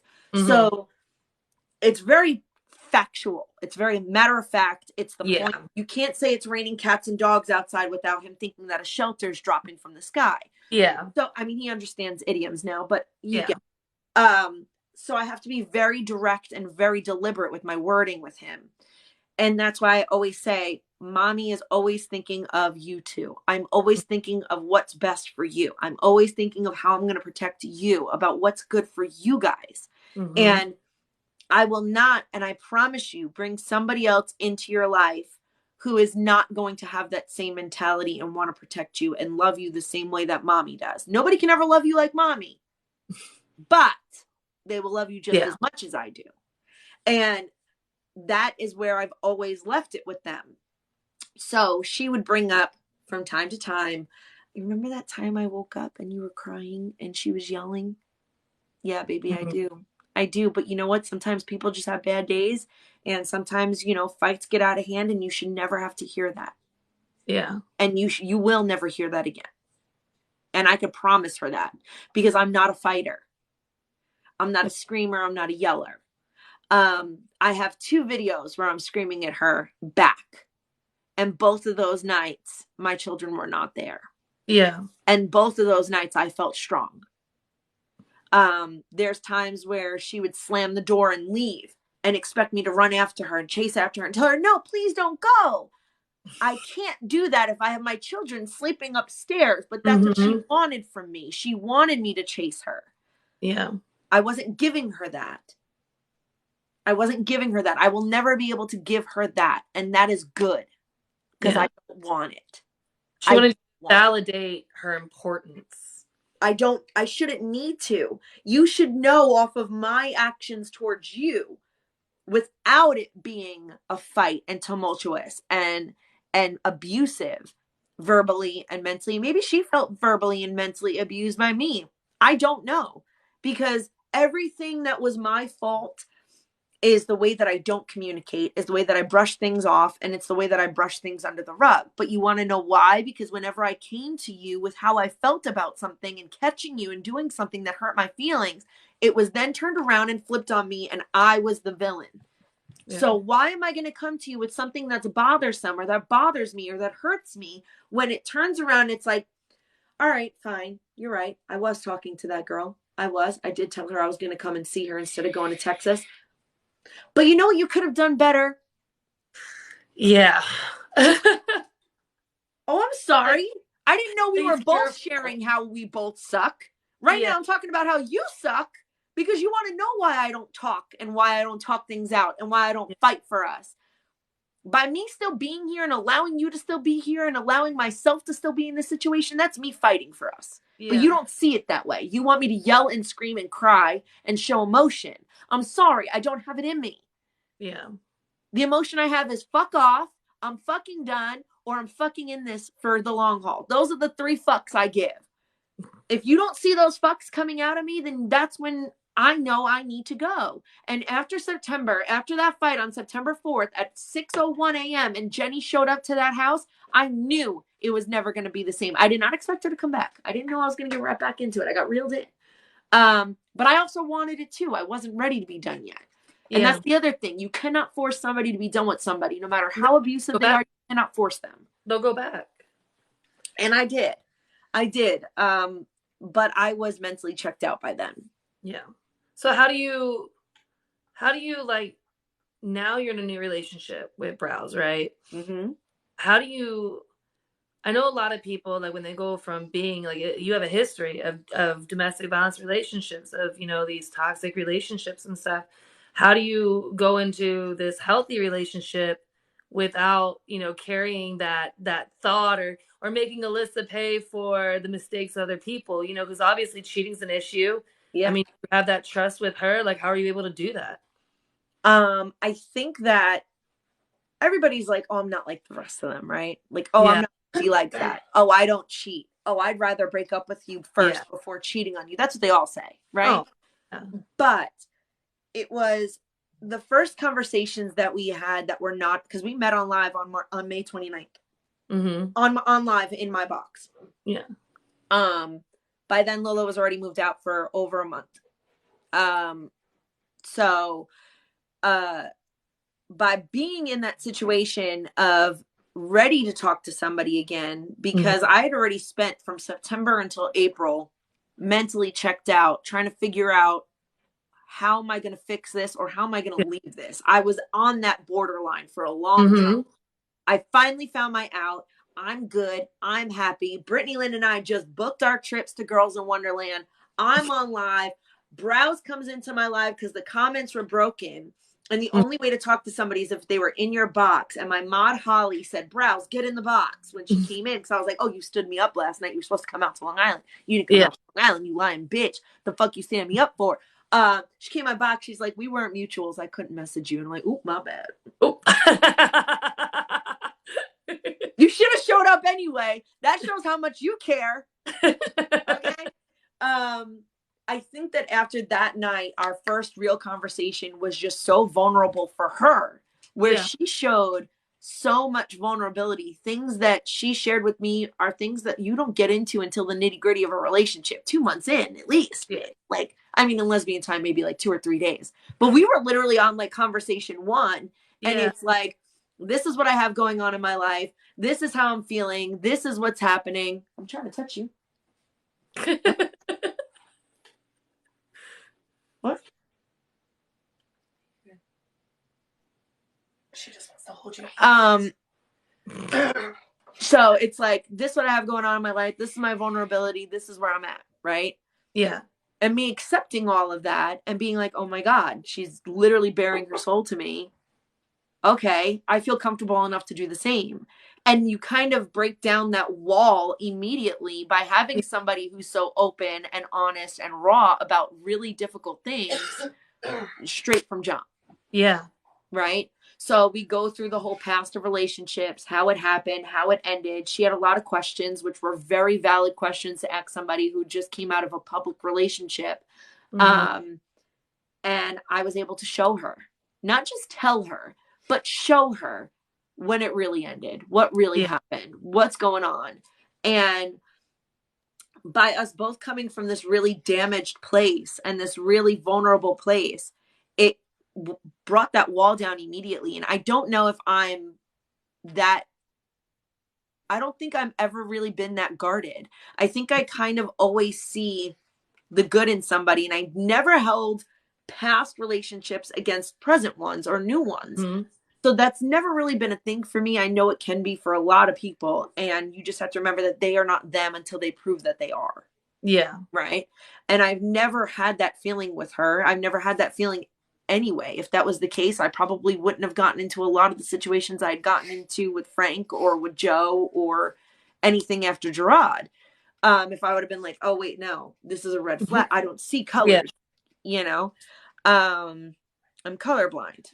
Yeah. You know? In fact, they look pink to us. Yeah. Capture the flag's my favorite sport. Yeah, capture the flag's our favorite sport. But I really did not see red flags with Liz. And it wasn't until I said to Britt, hey, listen, I'm kind of talking to somebody. And she's like, who? And I'm like, Nardone_140. And she's like, oh my God, that's Alyssa. I love her. She's so amazing. Yes, absolutely. Yes. And I'm like, okay, all right. And she's like, you know what? You guys meet. Let's see how it goes. I'm like, okay. So she comes over in May, and that was Memorial Day weekend. And by that second day, what happened? I'm like, hey, listen, I'm going to Girls in Wonderland. You want to come? And then we spent a whole week and a half together, and she didn't leave until she started work again. And that was it. Now you're moved in together. Yeah, we were 23 hours in a car together. We spent a whole week together. That was one way. We spent a whole week together in the Airbnb down in Florida with all of our friends, you know, which were my friends turned her friends because everybody's so. Well, Brittany and her really aren't. So it's like, they're more like frenemies. But you know, it was a good time. We spent a lot of the better age of our beginning relationship, and I say age as if like we're like years in, but lesbian time we are. Let's be real. When you spend every waking moment with somebody in the first week of knowing each other, with no kids, no responsibilities, and when I came back from Florida, my kids did not come right back to me, guys. Okay, so you could say, "Oh, you had this stranger around your kids." I already knew the ins and outs of this person. We spent 23 hours driving one way down to Florida in a car together with Brittany Lynn. There's a lot of talking, there's a lot of singing, there's a lot of annoying with Brittany Lynn. Bye singing going on. We're singing Hakuna Matata. Okay? But Hakuna Matata is really my signature move. Okay? It really is. We got this whole duet down packed, and she tolerated it. I mean, what more can I ask for? Of course I'm going to bring around my kid. She accepted me singing Hakuna Matata. It was cute, like, because I met you in person the first time at Girls in Wonderland too, and then I didn't know who Browse was until we had like a group until you saw the. Yeah, we had a group phone call, and she came up on the phone, and all I saw was like her perfectly arched brow, and I was like, "Yo, I don't like. We're not gonna stop the conversation." This fucking who's Browse down there on the bottom? Creature with the perfect brow, and that's how Browse got her name is Browse. Yeah. But like y'all. This whole, I thought y'all been together for a while, like just by how y'all interacted with each other. So, I mean, it's good to see that you can have a healthy relationship after, you know, going through toxic relationships. And I don't want to just focus on one because that's not what the live was about. It's about all together. And, you know, the reason why we open up about the whole Lola thing is because, like I said before, and, you know, reiterating again, when you go through a domestic violence relationship, you put on a show. You put on this face, and a lot of people do. They put on this face, but nobody really knows what's going on behind closed doors. And a lot of the times these victims get shamed, or they get called a liar or told that it's not true. And then everyone wants to pick apart their story, pick apart, well, if that really happened, then why this? And, just, I think if someone comes to you and says like, hey, I've been a victim of domestic violence, like, let them talk. Don't sit there and try to poke holes in their story, or figure it out, or whatever or invalidate it. Don't ever invalidate it. Like, and I'm not saying accept every story as honest and true and all that, but definitely listen. And then, not everybody has to come with receipts. Yeah. Okay. So by you saying drop the receipts. Oh, we don't believe it until we see the receipts. Yeah. I only did that for myself. Yeah. I'm sharing this for myself. I'm sharing this for those who may also be on the other side. Yeah. And, you could be on my side. I'm not asking for anybody on my side. I only need one person on my side. And that's my fiance. Everybody else who's on my side is on my side because they saw me go through it. Yeah. Danielle was there when I made that truth video about the text messages and when we really broke up. She was there when I posted it. Okay. You got Mopar Mommy who was there, who helped me get through it. All right. Yeah. You have people who were on my mod squad who watched the beginning of the abuse start, and I cut them out of my life, but they made fake profiles and became my top viewers, my top commenters, my top sharers. And I never knew it was them. Yeah. I never even knew it was them. They followed me through my entire relationship journey to wait for me to come out on this other side. Yeah. They waited for me to get here. They waited for me to get to this point where I can see that I was being manipulated and abused and talked badly about. Mm-hmm. Behind my back. Why? Because they saw it.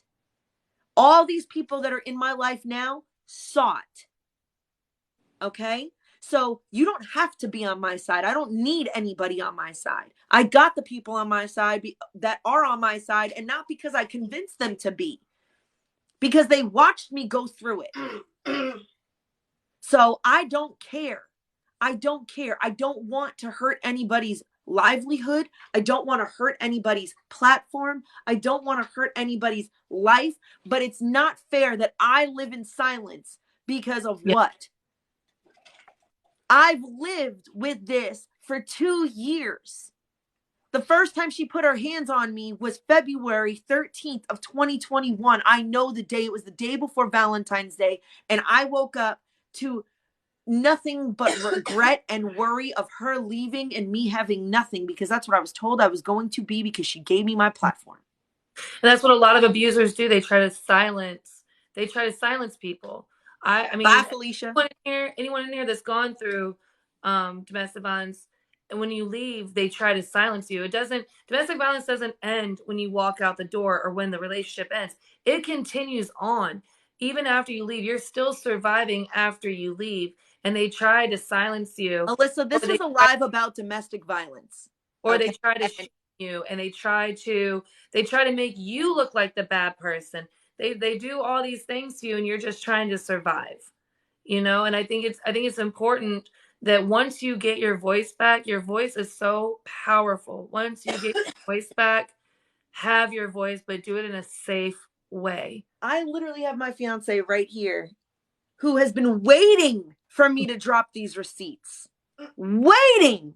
My friends have been waiting for me to drop these receipts. I'm not going into the new year harboring this shit anymore. And the only reason why it was even brought up is because somebody else who was abused by her, lied to by her while I was with her, said something. Otherwise, I would have kept quiet, because I'm not the type of person to sit there and bash somebody else. But I'm also not the type of person to let another woman who feels like she was alone in that place with this person feels invalidated by her comment section. So I went into her live. I made her unblock me so I can go into her live and go into her box and validate her story and let everybody know that her timeline is not off. Her words are not invalidated. They are not real. They are all real.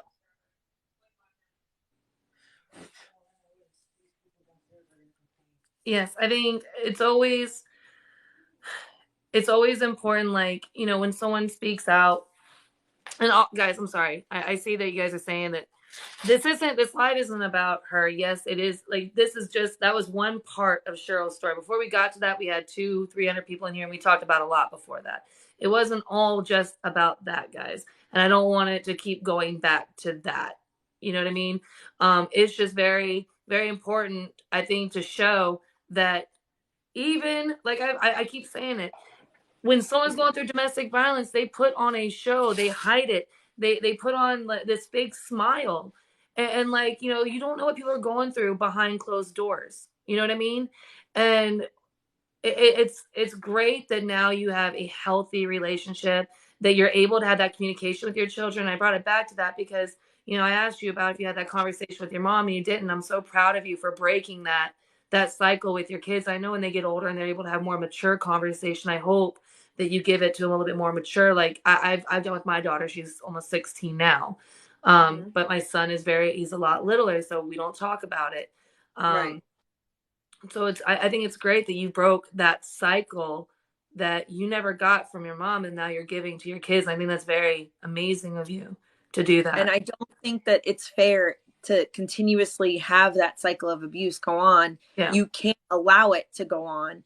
And I think that at this point, anybody who tries to say, well, aren't you engaged? Aren't you happy? Why are you talking about it? Because do you realize that I had a platform for 2 years that was built on the back of somebody else, and that's what I believed? Yeah. And I was smiling in all of my TikToks that are now privated. All right. Smiling on camera. But yet, as soon as we were done recording, it's like, nope, I don't like my hair. I got to fix it. Nope, I don't like this about me. I got to fix it. No, you know what? Forget it. Just do it by yourself. Okay, I'll do the content by myself. No problem. No problem. I can do it by myself because I don't want to cause a fight, right?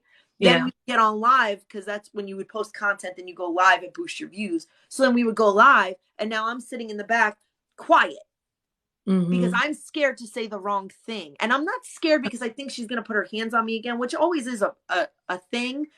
I never feared her. Okay. And that's something that I need to make very clear. And when I say fear, I mean physically fear her.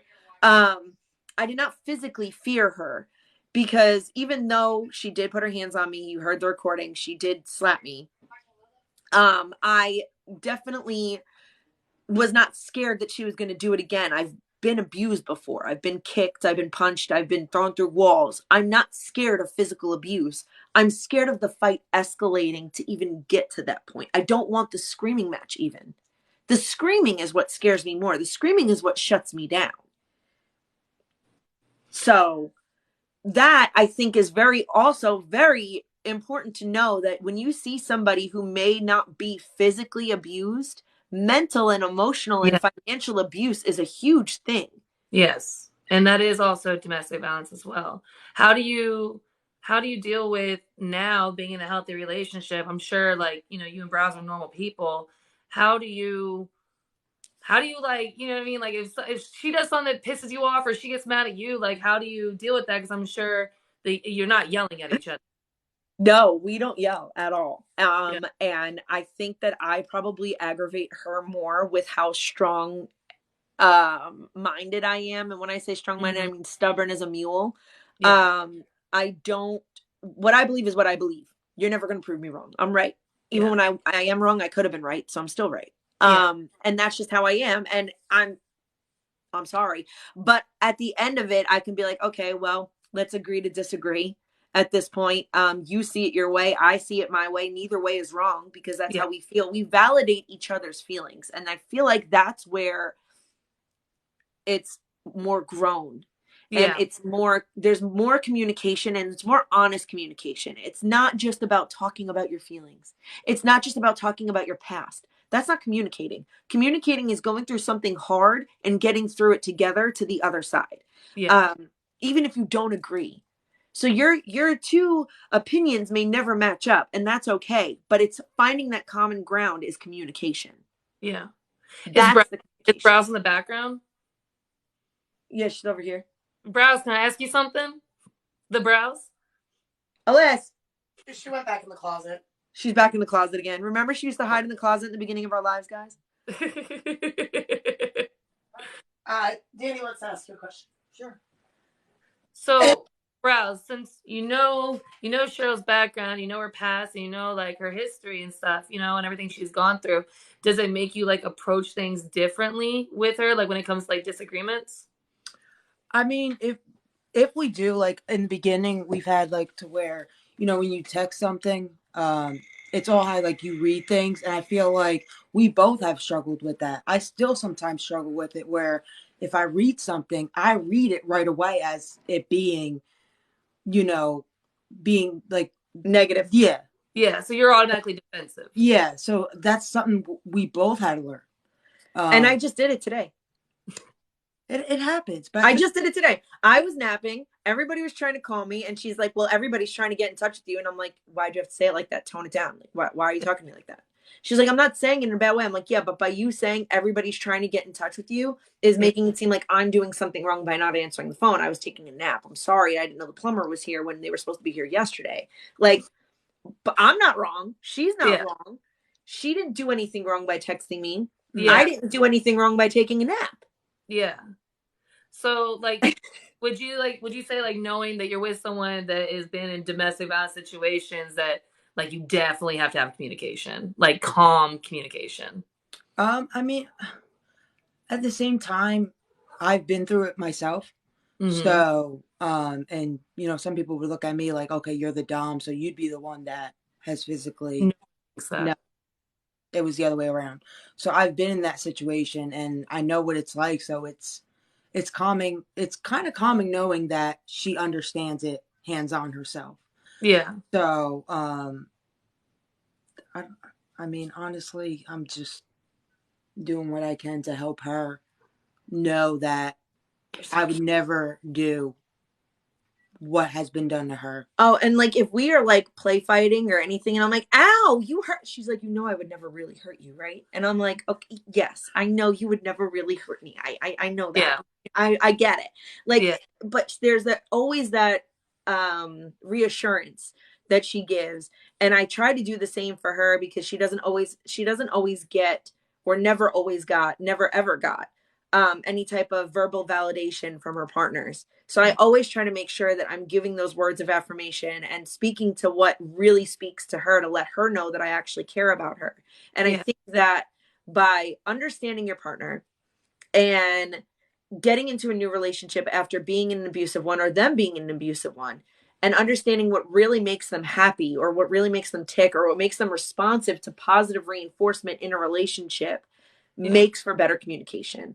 Because waking up every morning when we weren't living together and being like, "Good morning, I absolutely love you, I can't wait to live with you, you mean the most to me," but that to her meant more than physical touch. But she shows her love through physical touch. But me talking to her that way is her love language received. Her love language given is physical touch.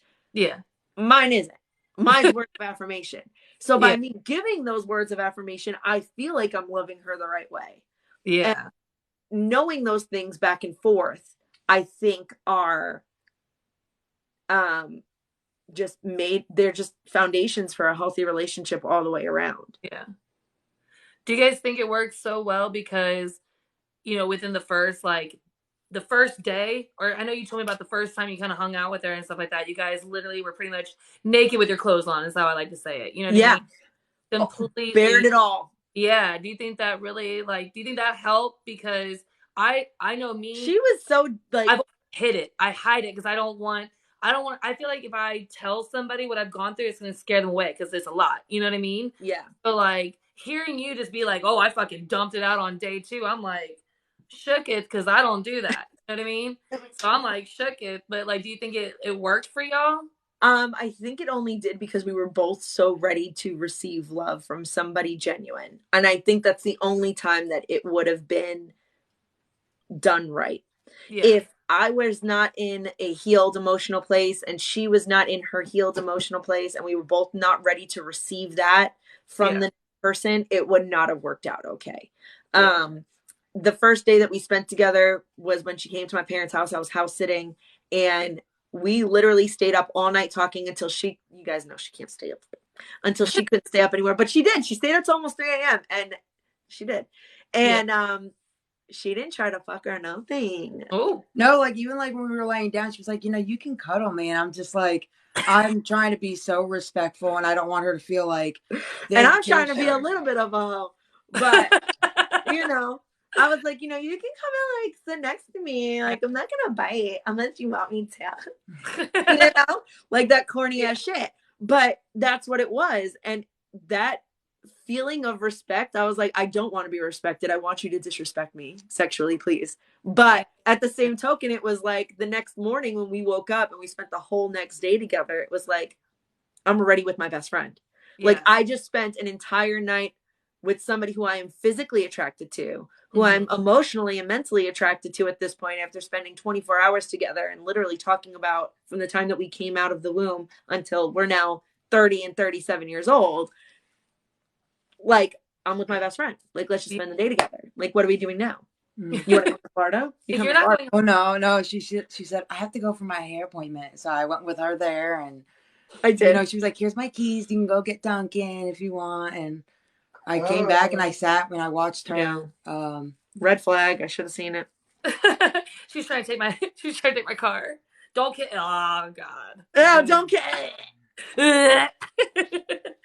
No, that's dope, dude. So like, I was bringing that because I want people to see that there is that happy ending for people that have gone through things that me and Sheryl have gone through, and I know a lot of people in here have gone through what we've gone through, and there is that happy ending. It's that you just gotta that communication, that you get your guard down for the right person, and it is there. And don't ever be scared to tell your story, to speak from your heart. There's no shame in it. You don't have to be embarrassed of it. It happened, and you got to heal, and you got to grow through what you go through. And if you feel like your friends are going to judge you because of the relationship that you're in, and they hear nothing but negative things about your partner, all you do is complain about your partner negatively. All you do is complain about how badly they treat you. They don't care how many times you talk about it. Yeah. As a friend who has literally sat there till I was blue in the face to tell my friend to leave her man because he was no good for her, I will still talk to her till she's blue in the face until she leaves him.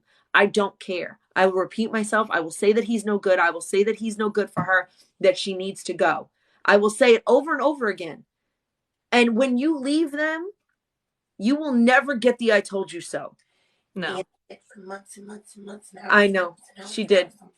She did all the FaceTimes, Brittany Lynn, and crying, trying not to go back inside after dropping the kids off at school, and she was upstairs, hungover.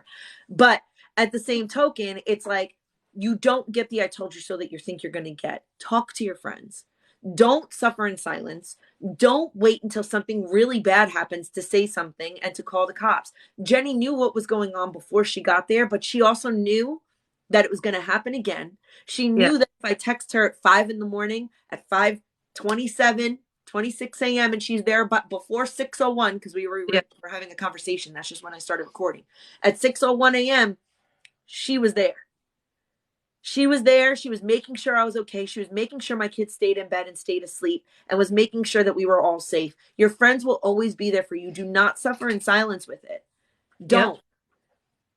And don't suffer in silence with any pain that you're going through, not just DV, any pain that you're going through in a relationship, because mental and emotional abuse is still DV.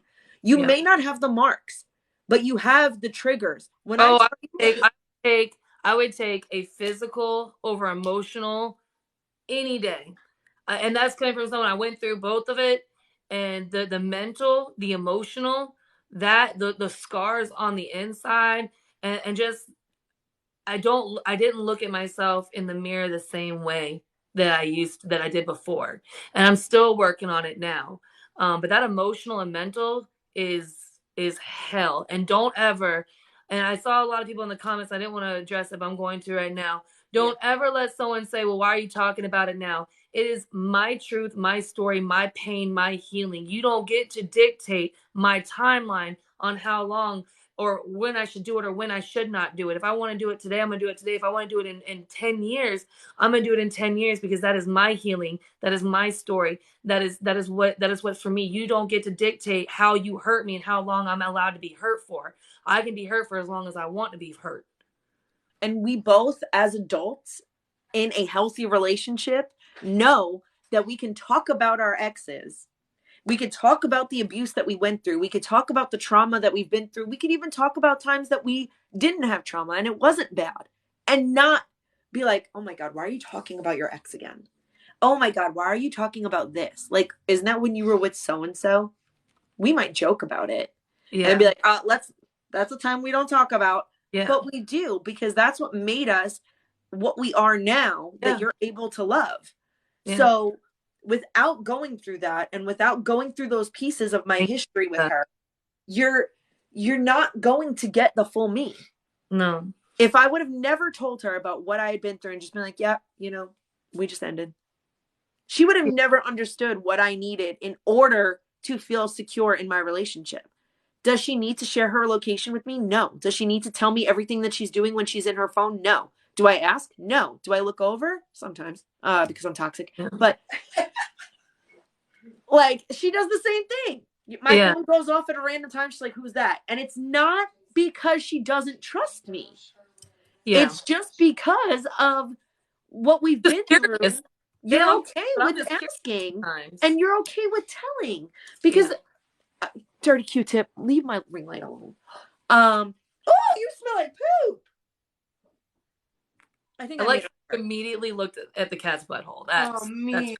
Because she poops and she that's great. Just immediately like peaked.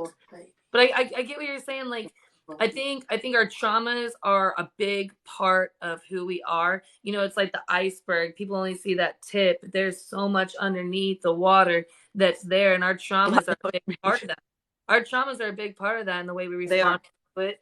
So I think it's good to have somebody in a like, if you're in a relationship with someone, it's good to be like, yo, like, this person fucked me up. This is what they did. This how I'm healing. Because if I got problems with someone yelling at me, I gotta let you know. Like, if you yell at me, I'm going to shut down. I'm not gonna hear. I'm literally gonna be. I'm going to shut down. I'm gonna be silent. And it's so weird because it's like, if it's just a stranger or someone I don't care about, and you raise your voice at me like, bitch, who you talking to? And I'm like, I'm ready. Like, I'm about that life. But if it's someone I care about or someone that I'm in a relationship with, I immediately shut down when it comes to yelling, or when it comes to like anything that's like just a tough conversation. I immediately shut down. I don't know why. I'm still working on that, because I should be able to say how I feel. But I shut down. I can't help it. So I let people know before getting involved with me. You yell at me, raise your voice, I'm gonna shut down. I'm not gonna even hear what you say. And listen, I have fought grown ass men that are the size of my ex-boyfriend, who was 6'4", 280. Okay. I have literally fought. Hands up. I didn't have nails then. Hands up, fought myself, not trying to defend somebody else and jumping in a man's fight. Literally stepped to a man who disrespected me at a bar and fought them. I am not physically scared. Yeah. But for some reason, when Frank made me feel this big, that I wasn't strong enough, that I wasn't big enough, that I would never leave him because I can never be anything without him. When Gerard made me feel like I was too fat, that he would find somebody skinnier and prettier, I didn't want to let them go, because no, I'm prettiest. No, I'm the best, because that's what they would tell me then when they would love bomb me again. When they would trickle that little bit of sexuals in front of me, that I was the best thing that they ever had, but then throwing it in my face later that I'm a hoe. Yeah. So you go through these cycles of abuse. If your new partner doesn't know about them, they don't know what triggers you, they don't know what sets you off, they don't know what shuts you down, they don't know how to talk to you. Okay. Some people react to fighting. Some people react to screaming and yelling. Me, I do not. Yeah. They could be beefing right underneath our bed at 1 a.m. and I got to keep it down. Girl, I can't even, like, if I'm like in a relationship, right, and I have a hard time, or like, a vibe ship. I fucking hate that. Whoever made that up.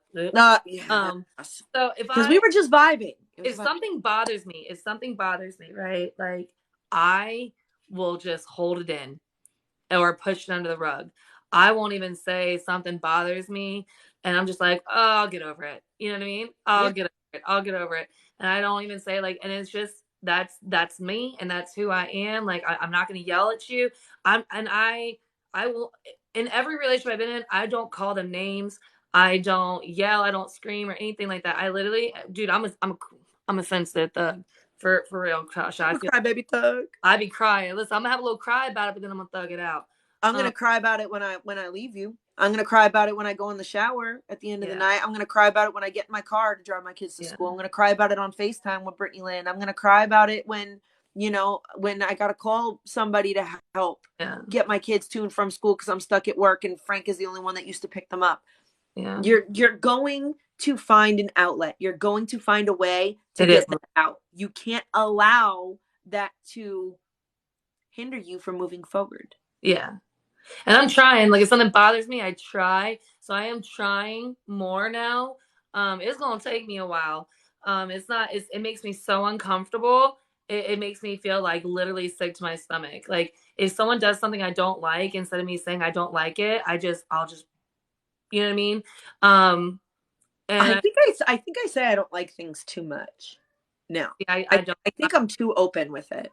No, I don't know. It gets me like if I had to sit there and say like okay, you did this and I didn't like it, I'm probably going to have a full-blown anxiety attack, not in front of your face, but later on, because I'm going to overthink the shit out of it. I'm such an overthinker, and I think about like 10 different scenarios on which way this could go. I've already had every conversation possible with myself in the shower. Oh, 100%. I planned our conversation out already. And if you say this, I already know I'm going to say that. Yeah. And if you say this, I'm going to say that.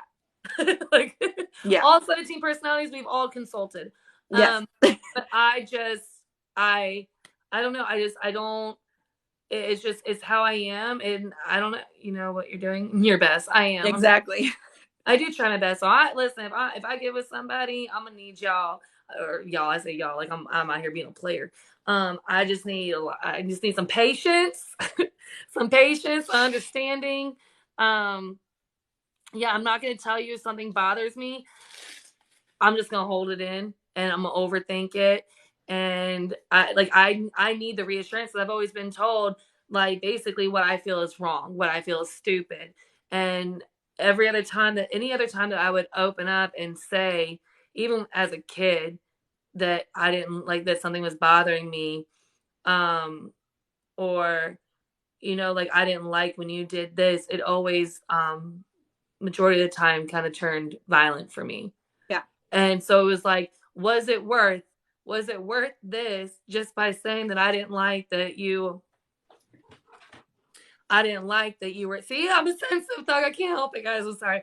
But was it worth me saying I don't like something and then this happened? You know what I mean? Like I have a whole cracked tooth. Like people don't know that. Like I lost a whole like, you know what I mean?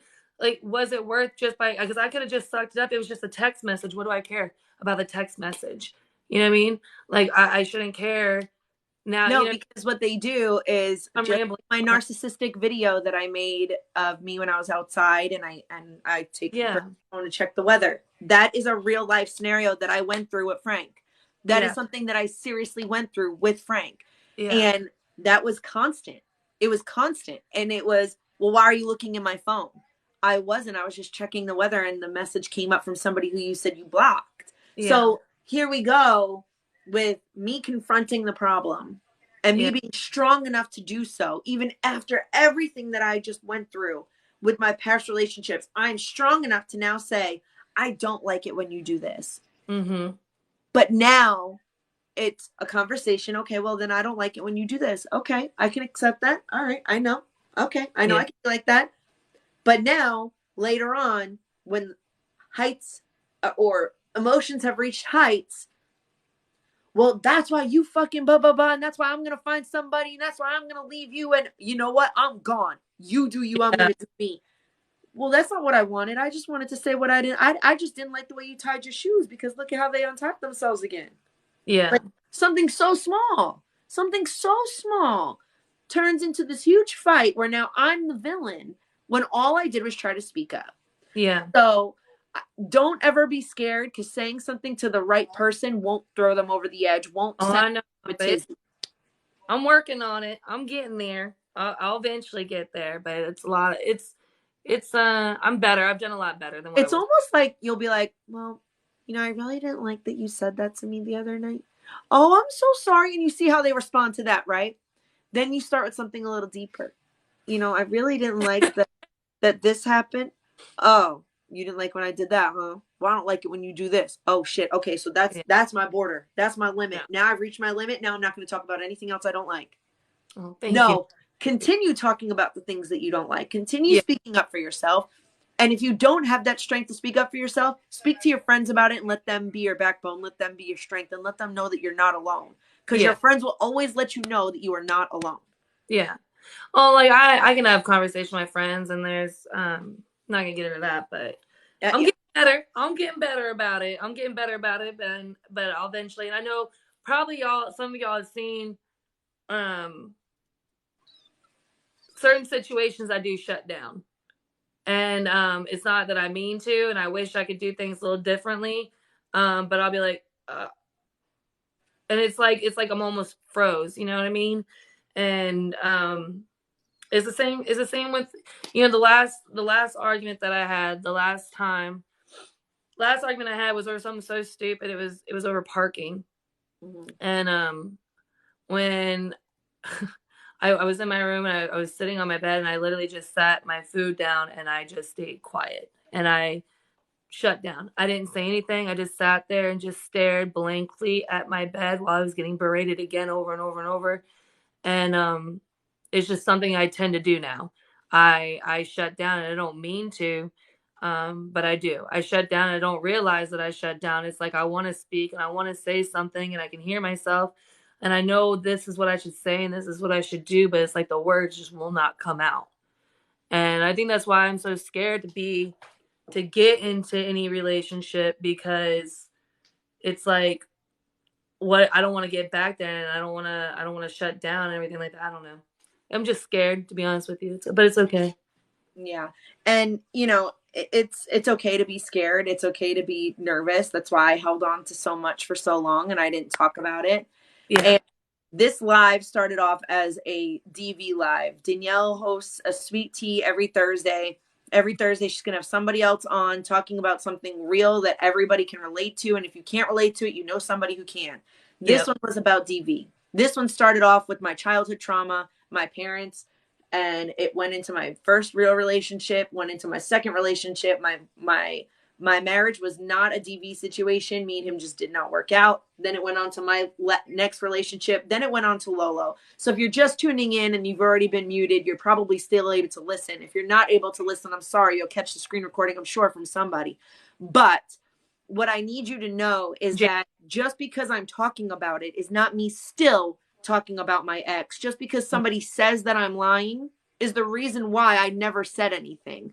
Just because somebody says, oh, well, you know what? Then you should have left sooner if this is what was happening. You feel like you can't because you feel like this is the person for you. You feel like these future plans that you've made for your life, you're going to get married. You're going to move into this house. You're going to have this perfect dog. You're going to have this perfect life. You're going to have a kid together.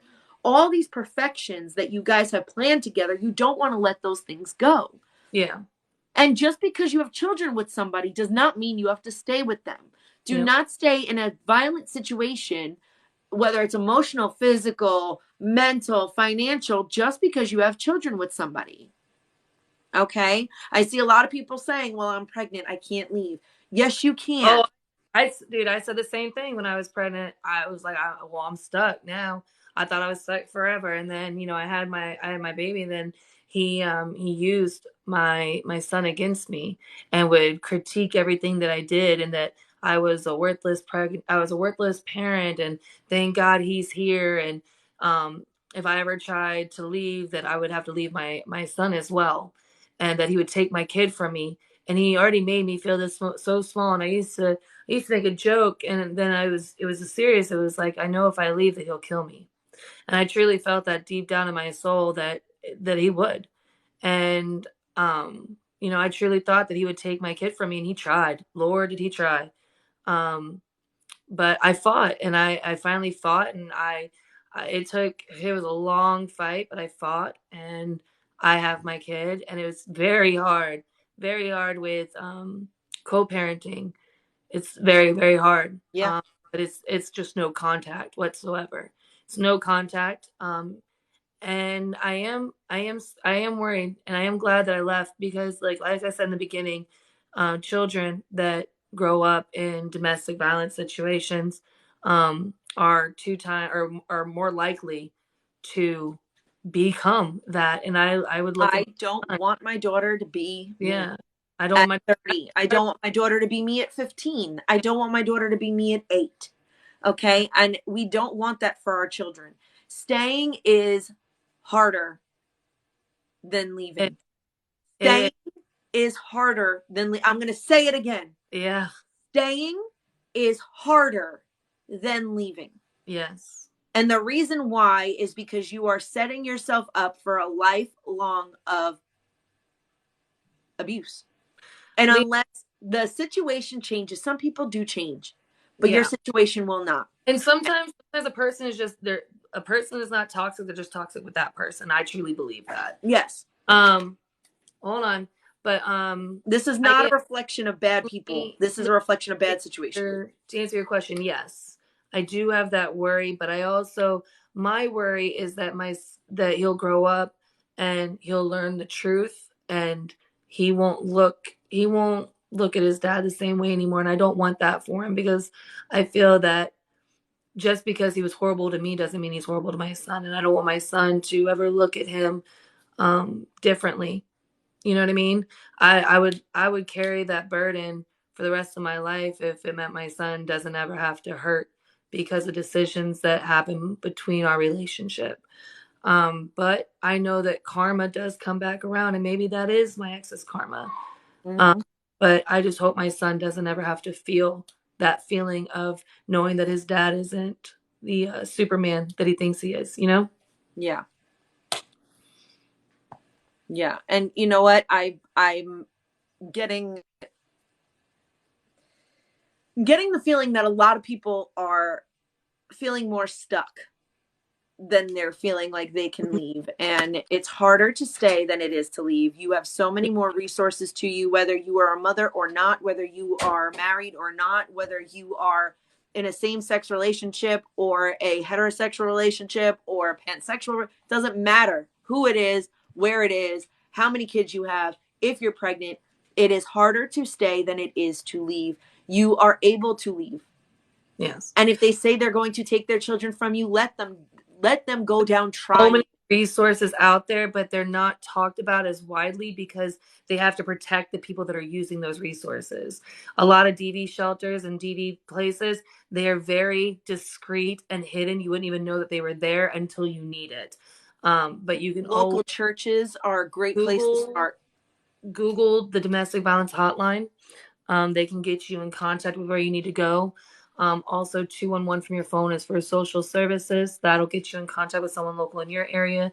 Local churches help out as well. There's the trauma hotline where you can text home to 741-741. We have a no contact, Lindsay. So we don't speak whatsoever. If we have to message, we message through a court-ordered app. But my situation, I had a lot of stuff happen after I left, where I said, you continue to survive after you leave, and I had to continue to survive after I left. It's gotten a lot better now, especially now that I have my home and I don't have to feel, no one knows where I live, so I feel very safe for the first time in a long time. I think that's why it meant so much to me when I finally did move. A lot of you watched when I finally moved, and I don't think anybody realized how what that felt like to actually move, to actually live in a home where you feel safe, to be able to sleep and not have to worry if someone's going to come and take your life, Yeah. So, and That's real, because no matter how many times I changed the locks, I always felt like there was another way for them to get in because of how many times he was in my house. Yeah. No matter how many times he was in my house, there could have been a way that he left a key somewhere. He could have left a window unlocked. He could have, Yeah. You think of these things. You think of all these ways that you are unable to get out if you're still living with your abuser. And there are emergency removal services when it comes to DV. Yes. And there's ways to get you out safely and to keep you protected until you go to court if you have children. If you Yes. don't have children, there's a way to keep you protected until you go to court, until you get that protection order. And that's why when I give you guys these resources, I use them. I use them whenever you can call. Listen, if you have children and you leave a domestic violence situation, you can call CPI yourself and say, look, this is a situation I'm in, because they're the kids' parents as well. And your kids are, listen, I don't care. I'm sorry if this is going to hurt someone to the core. If you stay in a domestic violence relationship, your children are now victims of domestic violence as well. Yep. Children are victims and can later become a victim or a abuser. Yeah. Because that's how they were shown that a partner loves another partner. Man, woman, they, them, non-binary, trans, doesn't matter. They watch it, they emulate it. They watch it, they accept it. They watch it, they excuse it. I am proof of that. That's where this whole conversation started. And if you're just coming in to try to tell me to stop lying, that's fine. If you're going to try to tell me, why are you being messy and showing receipts? Because people don't believe it unless you show it. And the only way that I can let anybody know how we were happy on screen, drink check, and then getting off and things like that were happening. So it's always going to be a cycle. You need to break the cycle. It was showing a real side of domestic violence. Every aspect, it's real. It's real. I can sit here and tell you about all the times that I would say, oh, this happened because of softball. It was never softball. But, people that were around me, they saw one thing and a totally different thing was happening, the same way that you all saw one thing happening with Sheryl on TikTok in front of 100,000 people. You saw this. Some of my videos hit millions and they're privated now. And imagine you post this fake. Everything from the beginning was fake, except for my feelings for this other person. Except for my trying to make things work with this other person. And I'm not saying that their feelings weren't real for me. Mm-hmm. They could have been. But according to them and the live that I was in a couple of nights ago, they were waiting for me to break up with them. So they were finding ways for me to break up with them. They were pushing me to a breaking point to break up with them. And then I finally give them what they need and they play the victim and I'm messy. Yeah. So it's reactional abuse. When someone pushes you and pushes you and pushes you and pushes you to try to get you to explode, and then you explode, then they go, oh, see, she is crazy. She's still talking about me. Yeah. Oh my gosh, she's still talking. Women are not just the only victims of domestic violence. Like I said earlier, 1 in 3 men and women. It's both. No one, if you are in a relationship, no one has the right to put their hands on you, ever. Man or woman. I don't care what it is. No one has the right to put their hands on you. No one should ever use physical intimidation. If you cannot have a calm conversation without screaming and yelling and name calling, you got to reevaluate some things, because that's not healthy. Screaming at someone to belittle them or using physical intimidation, that is not love. You are not seeking resolution. You're seeking chaos. You're trying to win by being the loudest and the biggest in the room. That's not winning an argument. If both of you are still hurting after a conversation, no one won. If one person is hurting after a conversation, no one won. You can't. The Napoleon complex, the Oedipus complex, the Napoleon complex. Let's go with the Napoleon complex. You got somebody who is a small human and has the loudest, biggest truck with the biggest muffler, the biggest tires. Why? Because they feel small inside. Normally the person with the loudest voice, the most intimidation tactics, is the one that feels the smallest inside. And as a survivor of domestic violence, I always feel like I can fix them. I can save them. You cannot change them from being who they are with you. They may be different with somebody else, But with you, if it's that way, it will be that way. Excuse me, I feel assaulted. I love my truck. Listen, me and Jenny got the same truck, so. Man, I thought this live was only going to be an hour and a half. Look at us, we're 3 hours in. I know it went further, it went longer, and I just don't want anybody to feel invalidated by us not responding to the comments earlier, which is why I'm taking the time now to look at them. But like Danny said, this will be up on YouTube. If you have questions, you didn't want your comments in the comment section. If you want to message us, you can message me on Snap or on Insta, because it's the best way to get to me if we are not mutuals on TikTok. If you need help getting out of a situation, there's resources for you. We can help you find them in your area. And there's a lot of people in the comments that are willing to help as well. I also think that us leaving a lot of our trauma and our hurt and our past in 2022 is what we need to do for a lot of us. And by the look of your comments, some people in the comments, it's time to leave it in 2020. It's so cliche. Oh my God, we're going to leave it in 2020. I would love nothing. I would love if anybody is a survivor of domestic violence and you feel, and you ever post a video showing that you're a survivor of domestic violence, standing up for yourself, man, you feel free to tag me, because I love it. Domestic violence is something out of you important to me. Very, very important. I'm so glad that we did the sweet tea conversation. I'm happy to be your opener for the sweet tea. I wanted to make sure, like, I wanted the opener for sweet tea to be domestic violence. I'm so passionate about it, you know, something that we both are for very evident reasons. Yeah. And I'm looking forward to many more sweet teas. We got good ones. I know someone asked me about addiction. I got something lined up for addiction already. I got, like I said, something lined up for family with addiction, friends with addiction. You also got church cults. Yeah, church cult, addiction. I got grieving the loss of a loved one.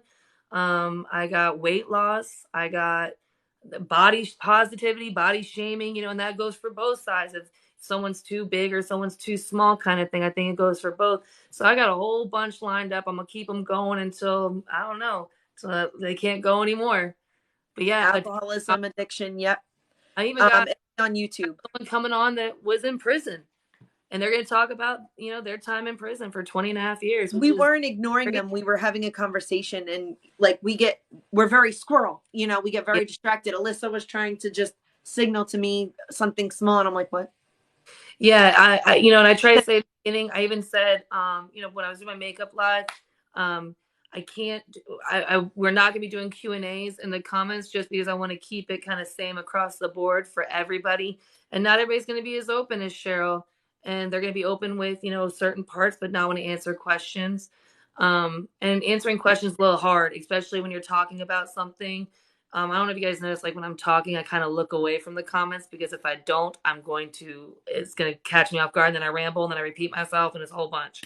Sierra, you've spammed that question now 6 times. I am in a whole engagement. I'm with my fiance. I am with Alyssa, which is Nardone_call me browse, if you are not aware.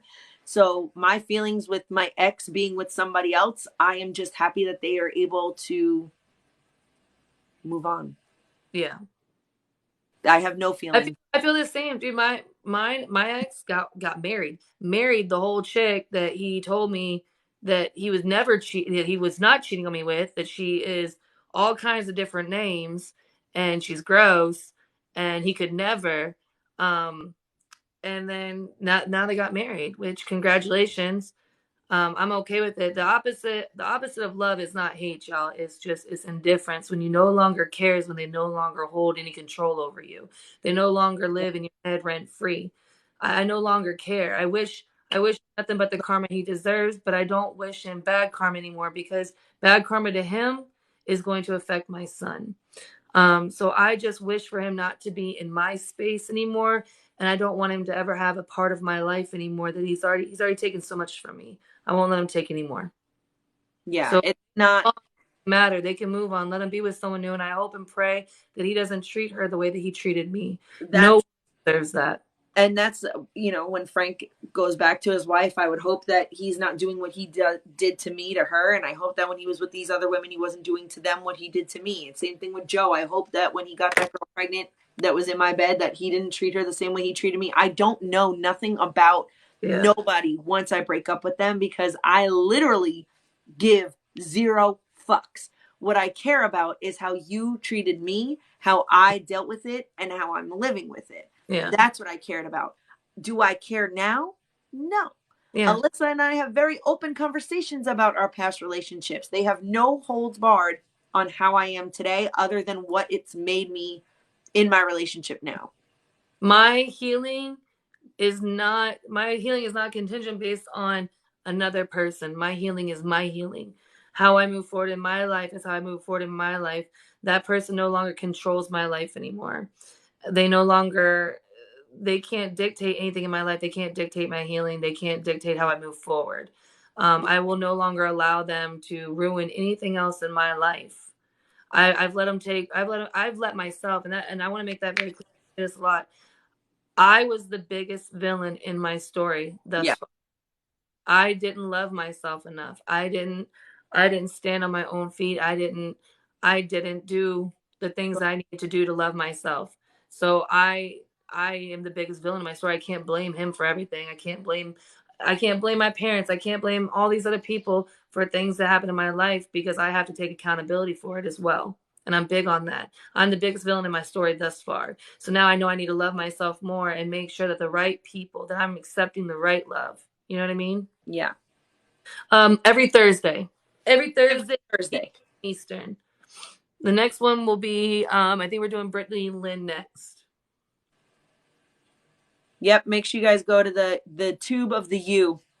Yeah, it's in my bio. If you click the little picture thingy on there, it'll bring you right to it. My Instagram and my Tubi.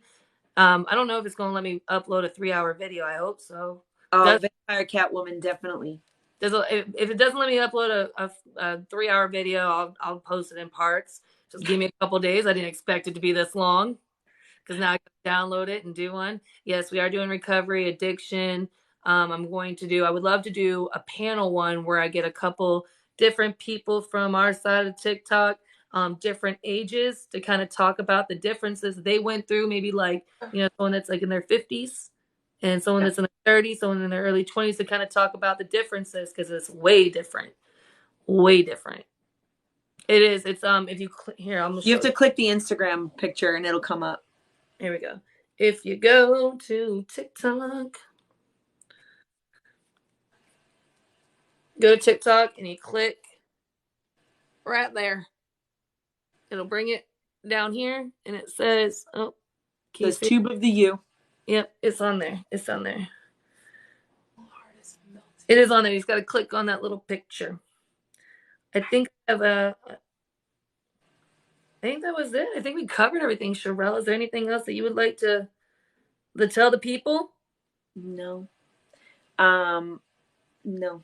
Don't ever be scared to speak out about anything. That's all I could say. Holding it in, and when I tell you that every day, if possible, to read my best friend's minds would be drop a video, talk about it, get it out there.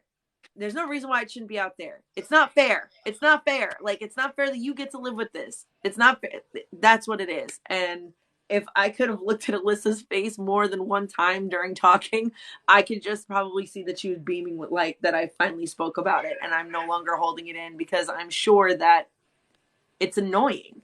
It's annoying that the only people you could talk about it is not publicly. So.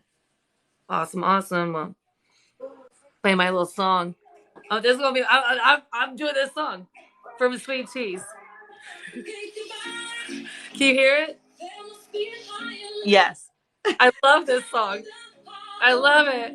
It's gonna be my little Sweet Cheese song. But I appreciate you.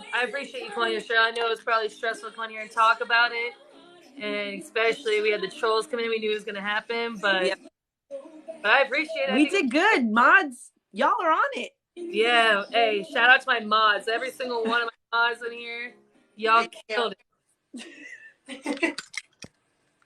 Be lit. Thank you for modding. Thank you. Thank you. You guys did amazing. Thank you guys. We love you guys. Coffee here, man. 3 hours. Woo! I love you. Love you. See you later. I'm gonna call you in a minute. Bye. Bye, baby. All right, guys. Thank you so much again. Comment on the Tubi. I do not have a PO box yet. Comment on the YouTube. If you have any questions, I'll try to get back to them there. You can always comment on the Cheryl video that I have posted as well. I'll try to answer those questions there. Feel free to message me on Instagram on here. I just want to let you guys know I am not a professional in any way, shape, or form. I'm not a doctor or anything like that. I'm just a chick that's been through some things, and I'm healing, and I'm hoping you guys can heal with me. But I'll talk to y'all later. Thank you, guys.